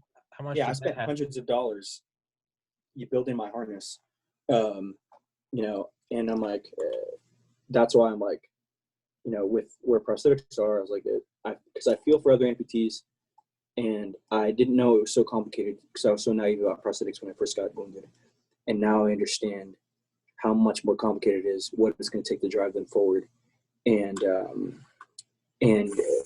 people see a robot arm and they think positive things. They think this is where they don't see it as like a piece of crap in the same way they wouldn't see a Ford Pinto. They're like, at least you got a car. But if, let's say, your Ford Pinto breaks down on your way to your job. That's the way I want people to understand prosthetics, because I've had it break at school in the middle of class, and like it malfunctioned really loud. And I'm like, people always say they're so surprised I'm so humble. I'm like, man, you've never had to physically struggle in front of kids, you know, fucking college student teenagers in the middle of class and have it break down. So embarrassing. You have like a little teenage girl next to you ask you if they can help you. And I'm like, what that does to as a male ego, it's so hard. You're like, oh my God, like you can't put your backpack together to get out of class. And it's like to see a little girl that's like 5 foot, you know, like, can I help you? And I'm like, motherfucker. And you get that at the HEB everywhere you go. You know what I mean? Like when people see you struggle, like they hate those little old ladies, and they'll be like, I'm like, ay, pobrecito. Like, you know, like, can I help you? And it's like, that's where I'm with prosthetics. Like, I want them to get better because I don't want to struggle. I don't want to, it's like, people don't look at it as like a vehicle. So it's like, if I'm working and it breaks, that's a real issue for me. And that's something where I'm like, I didn't realize I'm going to have to stay physical to advance them. And my prosthetists changed their mentality in the past year, where they used to be like, yeah, if it breaks, you just come in. And I was like, that's not acceptable. That's not an acceptable medium for me every single time. Their mentality was, you come in and it breaks. I've had my harness break and pop off and hand most embarrassing situations so many times. And I'm like, it's not that easy, because if I'm dependent on it, like changing a tire, I've had to break while I was changing a tire in the rain. I'm like in a fucking really high stakes situation where it's like rain. I'm on the side of the fucking road, and I'm really dependent on it. And you know what I mean? And so like I have to explain it to people. I'm like, this is like my mode of transportation in activities of daily life. And that's what like people don't view prosthetics. They see advances, and it's like, if it's a piece of crap, I'm saying that it's because I've had a better one. The technology is better. It's just the confidence of prosthetists. And you know, where prosthetics are now is not where they could be, and they're nowhere near where this is. You know what I mean? And whenever I can do this, like for the video people on the podcast, like all the things that I can do, and here, in order to use my hand easily, I lay it on the table because it's so heavy to be able to lift it, like to move the elbow, so difficult. Lay it, pound it down to be able to use the hand. Like I can open and close my hand, and I can't lift it here anymore. Hopefully, I mean, I can. Hopefully, with my next prosthetic, it'll get better. But like people, like why they don't see why I can't do these different things, and I'm like, you see all the different movements that you have with your hand, and then people that are missing their hand only, they use their bicep and elbow a lot to do things like close bottles and open bottles. And for me, I don't have that option. Like my amputation is so high and my residual limb is so sensitive that I never had the opportunity to be like, if I try to once my arm's off, I'm more disabled. So my prosthetists changed their mentality from, if it breaks, we'll just fix it. And I'm like, that's not acceptable. Yeah. Like, yeah. And I didn't know that was going to, because my old prosthesis wasn't like that. We're like, oh, if this breaks, it's in the middle of nowhere. I was active duty too. So like if this, I got out, I wasn't forced out of the Marine Corps. The Marine Corps, if you're wounded in combat in the Marine Corps will keep you forever no matter what. That they differ from the other services in that regard. And so I think maybe my process took it more seriously because I was active duty and he was like, I was dependent on it. And now my process is to that point where I'm like, hey man, this could be a life or death situation. And like, it's not just work, but it's like, I don't want to have to be stuck to living close to my prosthesis every single time my prosthetic breaks. Yeah. And I feel for amputees whenever I'm talking about prosthetics now, because if I'm a real person and I'm really worried about my labor, my ability to labor effectively in the future, like it's so hard because they're not to the point where people can depend on them really. And some of the amputees that communicate with me, like they have that issue. They're just regular workers. You know what I mean? Like you don't, like, I don't get Social Security disability. Some do. I don't get Social Security disability. You know, like I just have the GI Bill and VA pay. But like the amputees that don't have anything like that, if I wasn't going to school, I wouldn't be able to fucking afford to be able to fix my own, pay for my truck, much rent, much less, you know, pay for my own prosthetic parts, which I have. And like the amputees that don't have access to that, it's like they need them to get better because their lives depend on them and they can only afford one, you know, every couple of years. Yeah. And I'm like, that's where I'm like, oh, they need to get better because people, it's kind of still like a niche thing now. And I'm to the point where now I learned, like if I had a prosthetic for this many years, there's people that could have already graduated school that if I would have been more open about my prosthetic, they could have already been making progress. Yeah. You know what I mean? Because they've already graduated in engineering school. And I understand things at a different level with the degree plans and stuff like that. There's not enough engineers in prosthetics. And maybe that's because people don't see them as a means for making life less disabled left yet. And that's what some of the good thing is about a lot of the disability activists talk about, how so many leftists in politics are so anti-disabled people. Like whenever they do things, whenever they're talking about, they like hate disabled people. And there's like a really good discourse about that, where they're like, when they're talking about like things that make life easier are accessibility options for disabled people. For them, they just think of it as like, as like laziness or like capitalist things. And you're like when they're talking about plastic straws and stuff like that, like whenever people have limited use of their limbs, like that's really the only way for me to, I could not live in society. My injuries are too advanced. I could only exist in 2020. Like, because I'm already to the point where I can't feed myself or shower at the end of the day if I use my hand too much during the day. And admitting that was new this past year. My father passed away and I was like, man, I'm not indestructible anymore. Now I have to stop doing things and I have to be more honest to people about my limitations so they don't put me in a situation that I won't be able to, you know, see my way out of. And so like there's a lot of that in the talk in the disability community now, where they're like super vocal about like a lot of leftists or liberals or whatever. They're like so fake that they're like, it's kind of, a lot of things come off as like hating disabled people because like the accessibility, like some of the things that we rely on can kind of be seen as waste. And it's like, yeah, you just don't want us to exist to a certain point. We're like, oh, why do you need prosthetics? And I'm like, there's not that many people that need prosthetics now. And so like the turnover with prosthetics is so high. Like people can, I have a bunch of sockets or whatever. Like some of the conversations can come off as like making disabled people feel like their accessibility things, maybe they're making regular people's lives a little bit easier. And that makes people hate them for being like, they're thinking they're lazy or whatever. But I'm like, but that's the only way that they can live. You know what I mean? A lot of the things, a lot of the advancements in technology, specifically, even for me, like I can't type. And that's one of the things that I can, but I need voice messaging. It's more difficult. Like if I'm typing, I can't do anything for the rest of the day. So when I'm writing a paper, I can't do anything because my hand will be cramp up to, I'll get claw and I'll get so scared where I can't move my hand past 90 degrees because it won't come back. It'll just lock up, and it's like the most terrifying thing in the world whenever you're like, there's nobody to help you. I don't have a caregiver. And like that's something where I'm like, I can be more vocal now. I'm being honest. So like, listen, a lot of these motherfuckers that have these views or whatever, that are like the professional veterans or wounded, whatever, like they have their lives so pampered that they can, and maybe that's why, maybe they need it. Maybe they have families. Maybe some of the reasons I'm not vocal about things is they have families and I don't want to ruin things for their family. But I'm like, they have caregivers, their lives are pampered. They live in houses paid for by other people. And like, whenever I'm saying things, I'm representing myself with knowledge of also people with disabilities that don't have access to all these different funds and pampered lives and caregivers and stuff like that, where things are more difficult for them. And I wouldn't understand that if they weren't difficult for me. And so if I'm talking about prosthetics, you know, where they need to be or whatever, I'm like, I have that the knowledge of the disability community informs me now, where I'm like, oh man, like if it's this hard for me, why would I want to make it this hard for another amputee? Because like, if they're like, why don't you I've gotten asked why I didn't patent this and stuff like that, or I'm just giving the technology free for amputees in the DMs. And I'm like, because I understand how hard it is being disabled when I don't have anybody to rely on.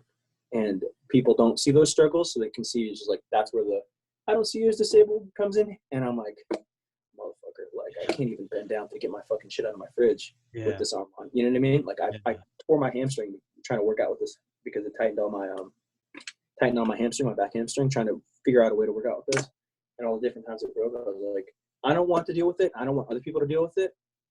And I feel like there's a lot of dishonesty about how good prosthetics are, just for like social media and commercials. Because I've been in commercials, but like movies, like just it's kind of a toy. And I was like, what you're doing is you're giving people things that are very fragile. That they want to be able to rely on for real. And that's why people don't use prosthetics, because they're so fragile. Like the durability is an issue, and that's why I push this hand, because it's the most durable one that I've ever encountered. And just people don't really look at prosthetics yet to the point that they're like as an accessibility thing. Upper extremity prosthetics, just because there's so many more leg amputees that the technology was able to evolve so much faster, because that's where the survivability, to give you numbers, is in Iraq and Afghanistan, there's less than 300 combat wounded upper extremity amputees from Iraq and Afghanistan. And that doesn't just, I like to be vocal about the all upper extremity amputees. So anytime you get higher up, you get closer to your neck, the injuries are kind of ugly.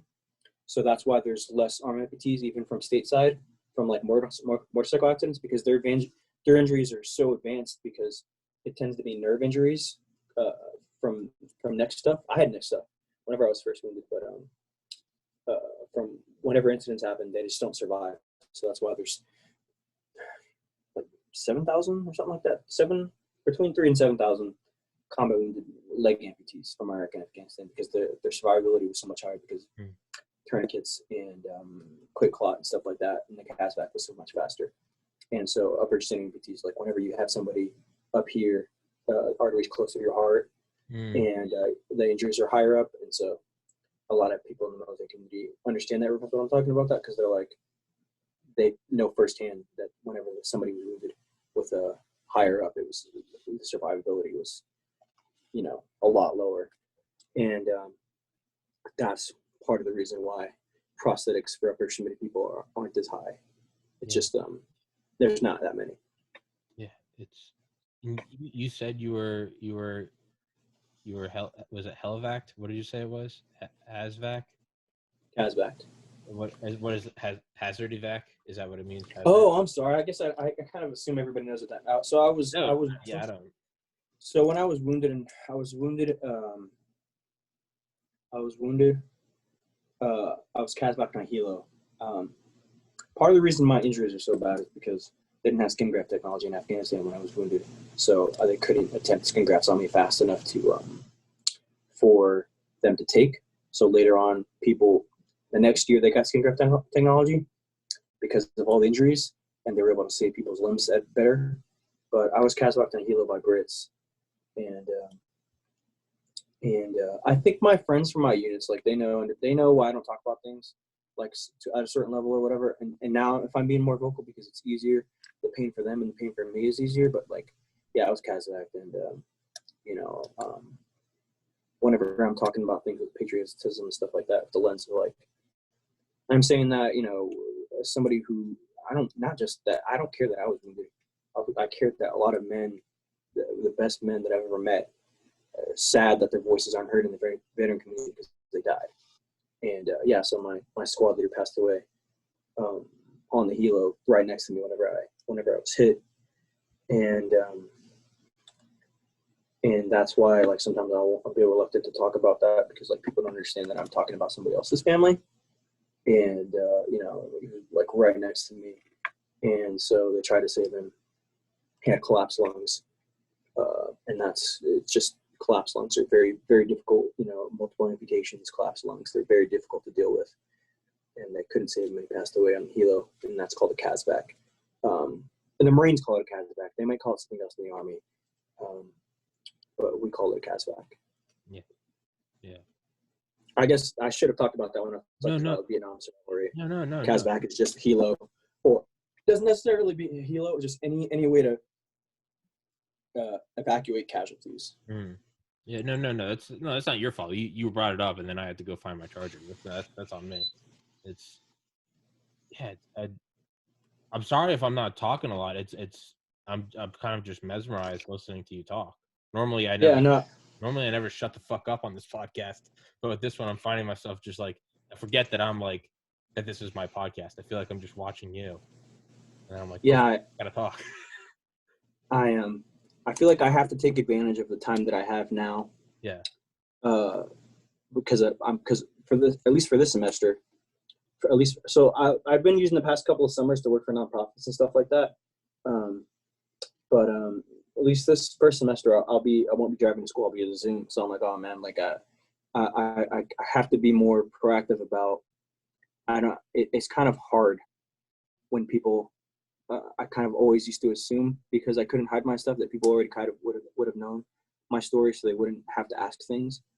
And it's probably just ignorant of me. It's like, oh, you don't know me by now? I live in San Antonio. Like, you would know me.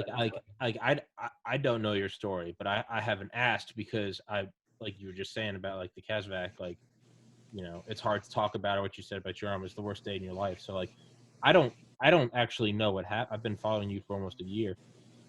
I don't actually know what happened to you, and I want to know, but I also don't. I don't know if that's because you said earlier it's the worst day of your life. You don't want to talk about it. So, no, I don't know what happened, and I am curious what happened. But at the same time, I don't want to. Yeah, no, I thought I want to. I don't even see, because I'm so used to giving like an elevator speech. Yeah. I was a rifle patrol leader, and I was a rifle patrol leader. Part of the difficulty is that there's a lot of my friends that are still active duty, it's kind of like a sacredness. I mean, to me, I feel like it's so easy for the puppets to talk about them because they don't have any experience themselves. But for me, it's like, it's different whenever you watch men die. You know what I mean? Like, you don't want to talk about that, but you're like, yeah, motherfucker, have you ever seen a man take his last breath? It changes. Like, somebody you loved, somebody whose family you knew, somebody who did everything they could to protect you, and somebody whose responsibility it was for you to protect, and leading the patrol, planning patrol, having to hear from their families about why this patrol was changed, and all. I mean, people don't even understand the guilt that's associated with that, because you live to deal with the consequences of a singular moment and how many different situations could have been applied. Like, did I make so many questions from people that lived.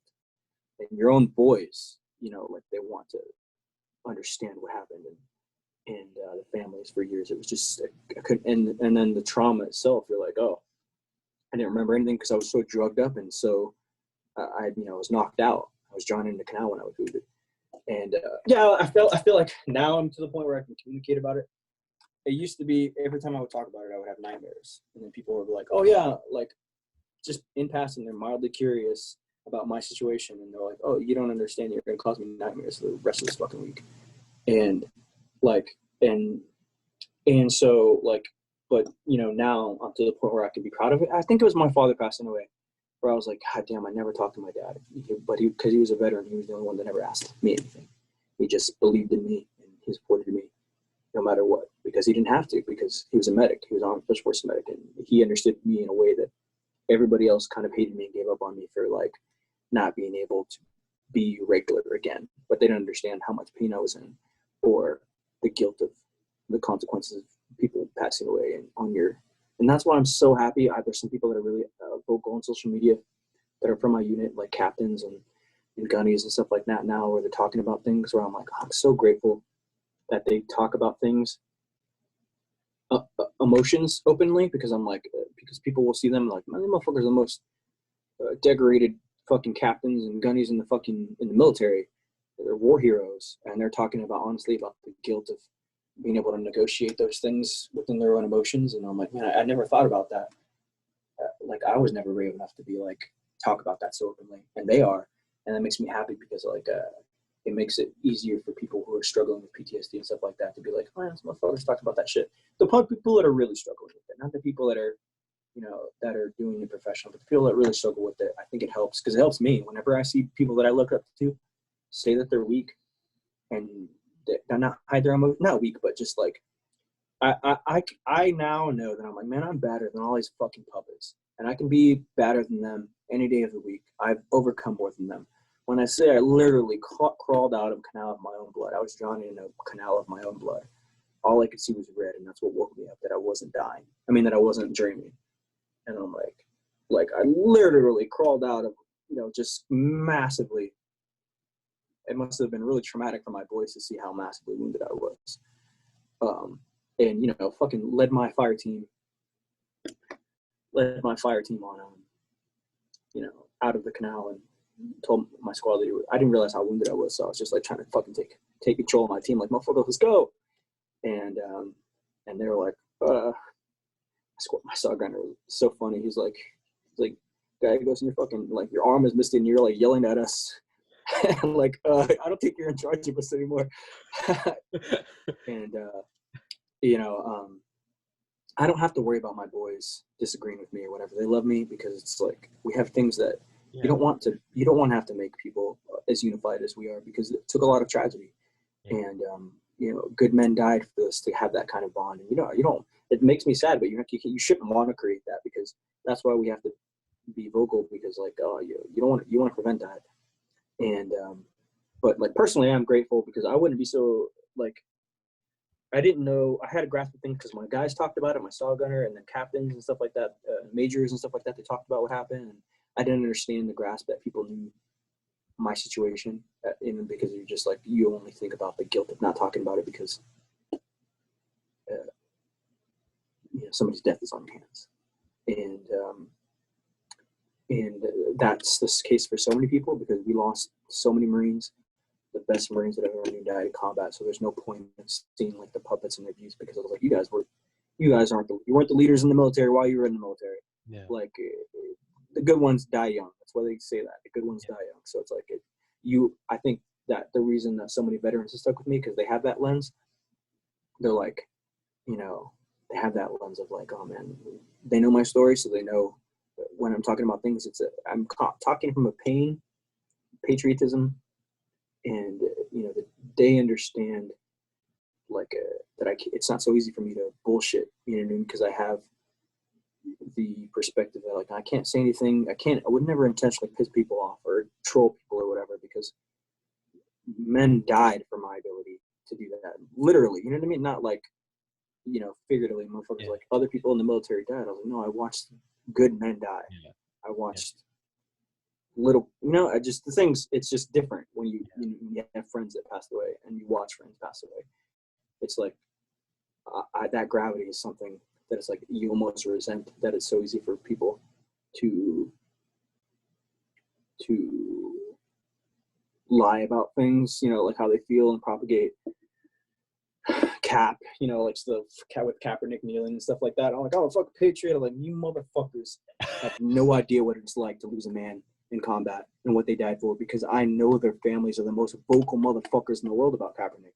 And you get this anger where you're like, of course they have the fucking ball. They don't have the lack of balls, because they never did anything that would make them close to that kind of vicious loss, the tragedy, you know what I mean? So they can say those things like, this is what these motherfuckers died for. I was like, I can't talk about that so easy, because it'll ruin my day every single time I fucking talk about it. You know what I mean? I'm like, losing somebody is, you know, and so like that, I think that my friends believe me because they know my story, and they don't have to worry, like, they're like, oh, you don't know what this motherfucker went through. So when you're saying that, you're saying it from, I don't want to talk about it. It makes me sad.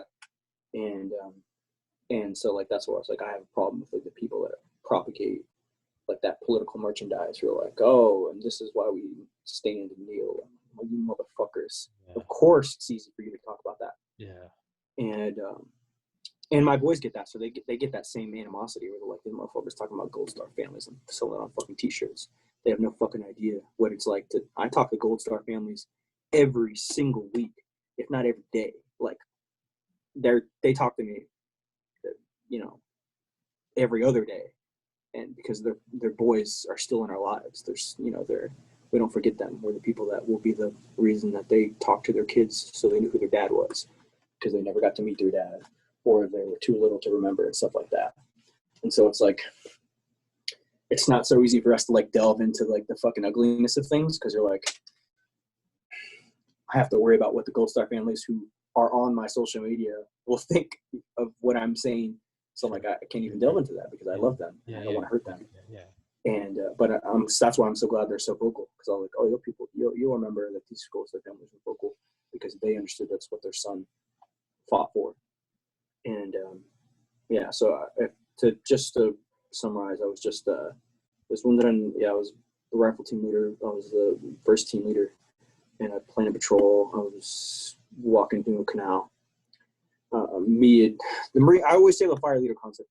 There's some Marine leaders that specifically talk about that now. The fire leader concept is in the Marine Corps. You have to lead from the front because you have to show your guys that you're not afraid to die for the things that, you know, like, you're asking them to do. They'll never ask you to do something that they're not already doing better than you. A squad leader and team leader, they're better you than everything that they do, including especially Marine infantry officers. Those motherfuckers are Spartans, and if they're working hard in person, it's because while you were fucking sleeping, they were fucking climbing up mountains to make sure that they could beat you at everything that they did, so they could lead you effectively. You know what I mean? Because they want to be stronger than you. So they're not asking you to be stronger than an idea. They're asking you to be strong, at least as strong as they are. And so me and my squad leader were the first in the patrol behind an engineer. And everybody was like, why are there two leaders in the front? And I was like, because everybody was dying. And these little fucking boys were behind us. And if we weren't in the front, they would show them why the fuck should they step up? Why the fuck should they be walking point? You know what I mean? If our fucking squad leaders and team leaders are too bitches to do it. Yeah. And it's like, and that's how you build real leadership, because like, whatever I'm asking you to do, I'm already doing it. So if I'm not asking you to fucking follow me, I'm not asking you to follow me from the bottom of the mountain. I'm asking you to fucking keep up with me. Yeah. Like, hey, motherfucker, let's fucking do this shit from behind me. I'm going to show you that I'm fearless, that my life I'm more willing to put on my life than yours. I'm trying to protect your life because I know your fucking family. And that's why we lost so many leaders in my unit. You know what I mean? I lost my first team leader. I lost my first squad leader. I lost my platoon commander. And all the people that raised me in the Marine Corps, I'd say like a third of them died in combat. And so it's like, we lose leaders because we build leaders. And I mean, the attrition is high because you want everybody to have that mentality. We're like, oh, you can only lead from the front. And like, why would you do that? Because then everybody has the capacity to lead, because they understand it's a responsibility. And that's why I'm talking, if I talk about, I'm so grateful for the leaders that lost men that are still active duty to talk about the things they talk about now, because I'm like, they teach officers, and I think that they also help veterans deal with that. You know what I mean? Like, even though they're still active duty, them talking about it really helps those people cope with that. Since, hey man, I was in charge of a company, and all these motherfuckers, they passed away. But in the Marine Corps, they passed away because I was beside them. I was in front of them. I was leading them. Yeah, the missions I sent them on. I was, my company commander was on the patrol with me. But like the way it works in the Marine Corps is like they don't have any participation in patrol. You just want to observe, and that's good. You know what I mean? So like they weren't making the calls. My squad leader and I were making the calls, and so like that's why it's so good that they're talking about the things they talk about now, because it's important. If it helped me, it must have helped other people when they're like, oh man, they have these emotions and they're still young and they still have the military career ahead of them. And I'm like, that's why I'm like, I'm so grateful that I have access to this Vietnam veterans, to Iraq, Afghanistan, where like, these motherfuckers are like the Sun Tzu's and Miyamoto Musashi's of our time. We're having access to them now, and people don't even realize that these are them of our time. But I'm like, if they're preaching resilience, they're living it, and one day, 200 years from now, we'll have been so grateful that the ones that lived are given the perspective as they give it, because at what other time would you get that? And like, I feel like all the people that pass away, you don't really appreciate them until later, until their books have the lens of this famous war or whatever. But the ones that are talking now are good leaders.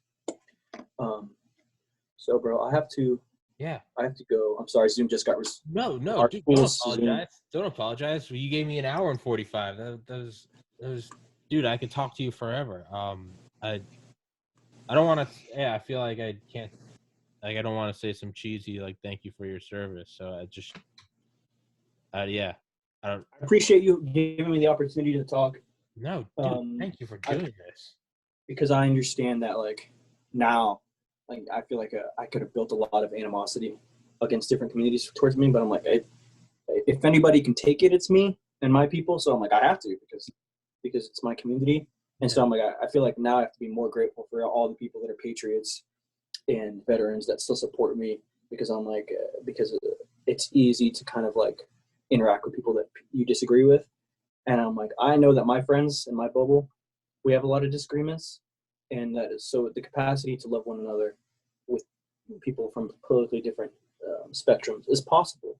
Yeah. It takes a lot of tragedy, so you don't want to export that, but I think it is like, it always, I'll never like the irony of the fact that the motherfuckers that are the baddest, my best friends were literally killers, professional killers. The fact that they can be so willing to hear, it comes from them not having insecurity, the ego. They're like, oh man, yeah, guess what? I have, motherfuckers have confirmed kills. So like, I'm not worried about, you said this, or like the threats or whatever. Yeah. And, yeah. It's I'm glad that, for any opportunity now to speak on it, where it's just like nobody's paying me or lying or like that, where, like the points are. Yeah, there's no fucking agenda here, man. Just get out, just dicks out, just say whatever you want. That's what I like, man. I don't want some talking. Hey, so we're gonna talk about these talking points, and we're gonna talk about this hashtag. Fuck that, man. Come on here with the Dragon Ball Z shirt, and it's just like, let's do this, bitch. Like, no, exactly. I was like, oh man, the Marine Corps should be teaching classes off of anime, because the Japanese have a warrior culture. Like they had, when you go to Japan, you understand why they'd be able to deal with the pandemic and stuff like that. So is of discipline. Yeah. And I was like, if people had, if Americans were more willing to introduce their kids to trauma of the way that the Japanese are, they're like, hey, don't fucking do this shit, because this shit will fuck you up. Watch fucking Naruto, motherfucker. Like, oh my god, this could happen. You could be killed, and they're like, you get better kids whenever you don't lie to them about the expose to them the truth of life early on. That's a whole nother topic, dude. But, dude, you have my number. I have your number. I would fucking love to have you on again, man. That was brilliant. I'm down for another rant. I loved it. That was brilliant. Yeah, bro. Just let me know. Share with me where this is going to be or whatever, and I'll. I don't know how to rip clips and stuff like that, but I'll just share it. Yeah, awesome. Yeah, no, it takes a couple hours to upload to YouTube because my internet sucks, but I'll send you a link this evening. And I didn't even realize till we were talking today, like, I'm very like impatient with guests when I'm like, are we on tomorrow? And I realize, like, as you're saying this, you're like, it's difficult to text. That's why you do voice message.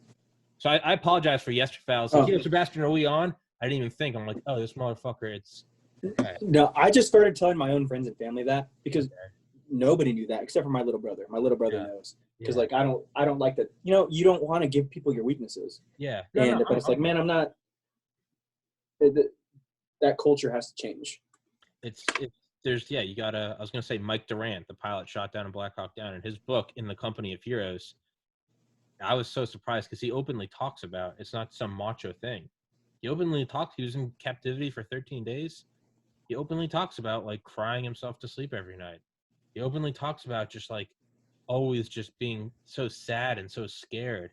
And it was such a good book, because it's not like there I was planning to kill these motherfuckers. He's like, I'm thinking about like the kisses my 4-year-old son gives on my cheek. Like I'm thinking about the Cliff Walcott, the other pilot, or the I hope died. He's like, I hope you have some Vietnam veterans on. Maybe we'll connect, and I'll give you some Vietnam veterans because please. that's so important. Because like people don't know like why I have such animosity and stuff like that. I was like, when I was in the Marine Corps, my dad told me about how things were. He didn't tell me until I was in the Marine Corps about how things were, but like him telling me that he remembers crying in the jungle, you know, after being drafted and missing his mom. My uncle I'm like, Tim. yeah, you when you're drafted, it's so different, and It's a different animal. And you're pulled into a world that I'm like, you change so many people's perspective on you. You really fucked up a lot of kids. You know what I mean? A lot of people think like, oh, why Vietnam veterans? Are like, well, first of all, there's not a lot of Vietnam veterans because a lot of them died in combat. Yeah. You know, people don't understand the 10,000s of casualties that we had. They're like, because they didn't live, so they're well adjusted because so many of them died. They didn't live. Yeah. And that's what people don't understand when we look at the casualties. Like, what's like 33 or something like that just in combat from the time we were there from certain campaigns that are like, Vietnam. Yeah, the reason that they're not 56,000 deaths. 56,000.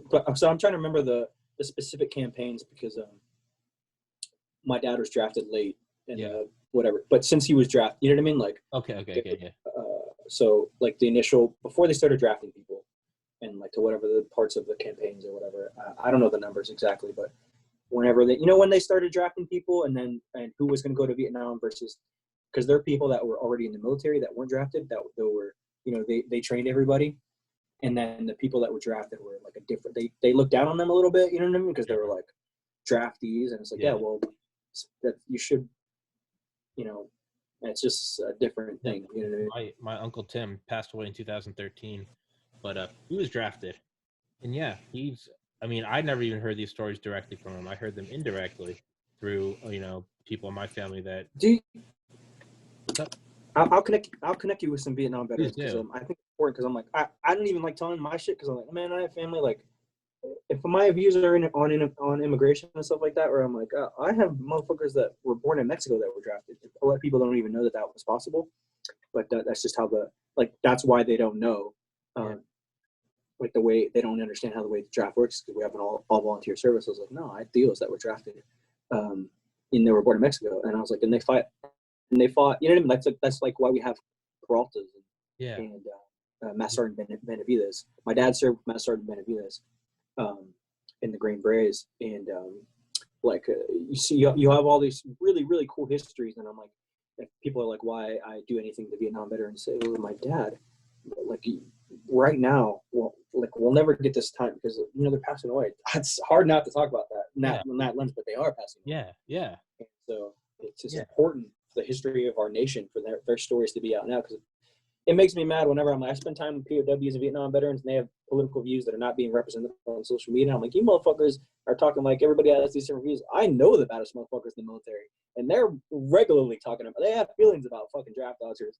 And I'm like, oh my God, the fact that you see these t-shirt views, and then I'm like, one of my best friends is called the fucking Butcher, and he's a fucking double Purple Heart recipient, infantry Marine veteran. I'll tell you what, he does not have these fucking fake ass. It's just funny, like they're getting represented because they're not on social media. Yeah. And that's why I was like, you motherfuckers say a lot of it. But it's like they're my friends, so I can't I can connect you guys. You know what I mean?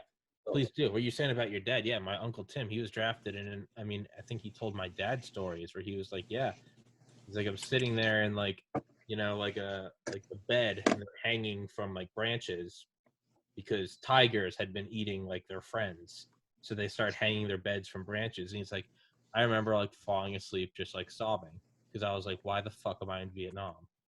Like I'm 19, like I should be smoking pot, like in northern New Hampshire. I should be. Instead, it's like my friend was eaten by a tiger yesterday. Like that's not hyperbole. Like his friend was eaten by a fucking tiger, and he's falling asleep on a tree branch in Vietnam. Hopefully, I'll get some of my friends this year to communicate. Where I'm like, I'm friends with some people where they're like, out of 30 people, 18 people in their platoon died. Yeah. And I'm like, or one of them was like only one survivor. You know, I have friends that are here in San Antonio that are Hoist City veterans and Walking Dead veterans, and it's like where the whole unit was completely annihilated and they lived. And it's like, it gives you, that's why I say I'm so close with them, because they made me. I mean, their injuries are not as advanced in mine, but they were hated at a much higher level. It's like I can fucking take a little bit of hate. These motherfuckers were spit on. You know what I mean? And they were forced, and they were spit on still. Baby killers, screamed at. Yeah, now it's just a couple mean hashtags. Like, all right, whatever, pussy. Like, yeah, exactly. They came back, all their friends dead, maimed, and they came back, and you had a bunch of hippies screaming like baby killers. And it's like, dude, I didn't even want to go. Yeah, I was at the same concerts with you guys. Like, I should be. And that's why VW bus. Like, it's and that's what helps. I have to explain to people. I'm like, man, it makes me mad because like some of these people came from poverty and they were drafted to be hated, and they still survived. You know what I mean? And it's that's why the Vietnam veterans mean so much to me, because the networks that they laid are why people don't hate veterans as much, because they're like, we can't let this happen. We can't let this fucking happen again. I know I'm keeping you way over your time, but I'll text you when it's up. It'll probably be like 3-4 hours from now. I'll text you. Let's definitely fucking do another one. And please put me in touch with some of your friends. I'd love to do them. And dude, thank you so much for doing it, man. That legitimately was changing. I don't want to give you some inspiration porn shit, but that. Yeah, I know. I needed that. I needed this. I'm not good about telling people my shit because I can't type it, and I just can't type it. Yeah. Well, dude, you fucking tell an awesome story. So let's definitely do another one, man. Yes, sir. Sebastian, don't say sir to me, man. No, fuck that. That's a Texas thing. Yeah. Okay. All right. Yeah. Not a military thing. Yeah. All right. Sebastian, thank you, sir, and stay safe, stay healthy. Hopefully, COVID doesn't kill us all. And no, I gotta stay bad, motherfucker. All right, dog. Take it easy.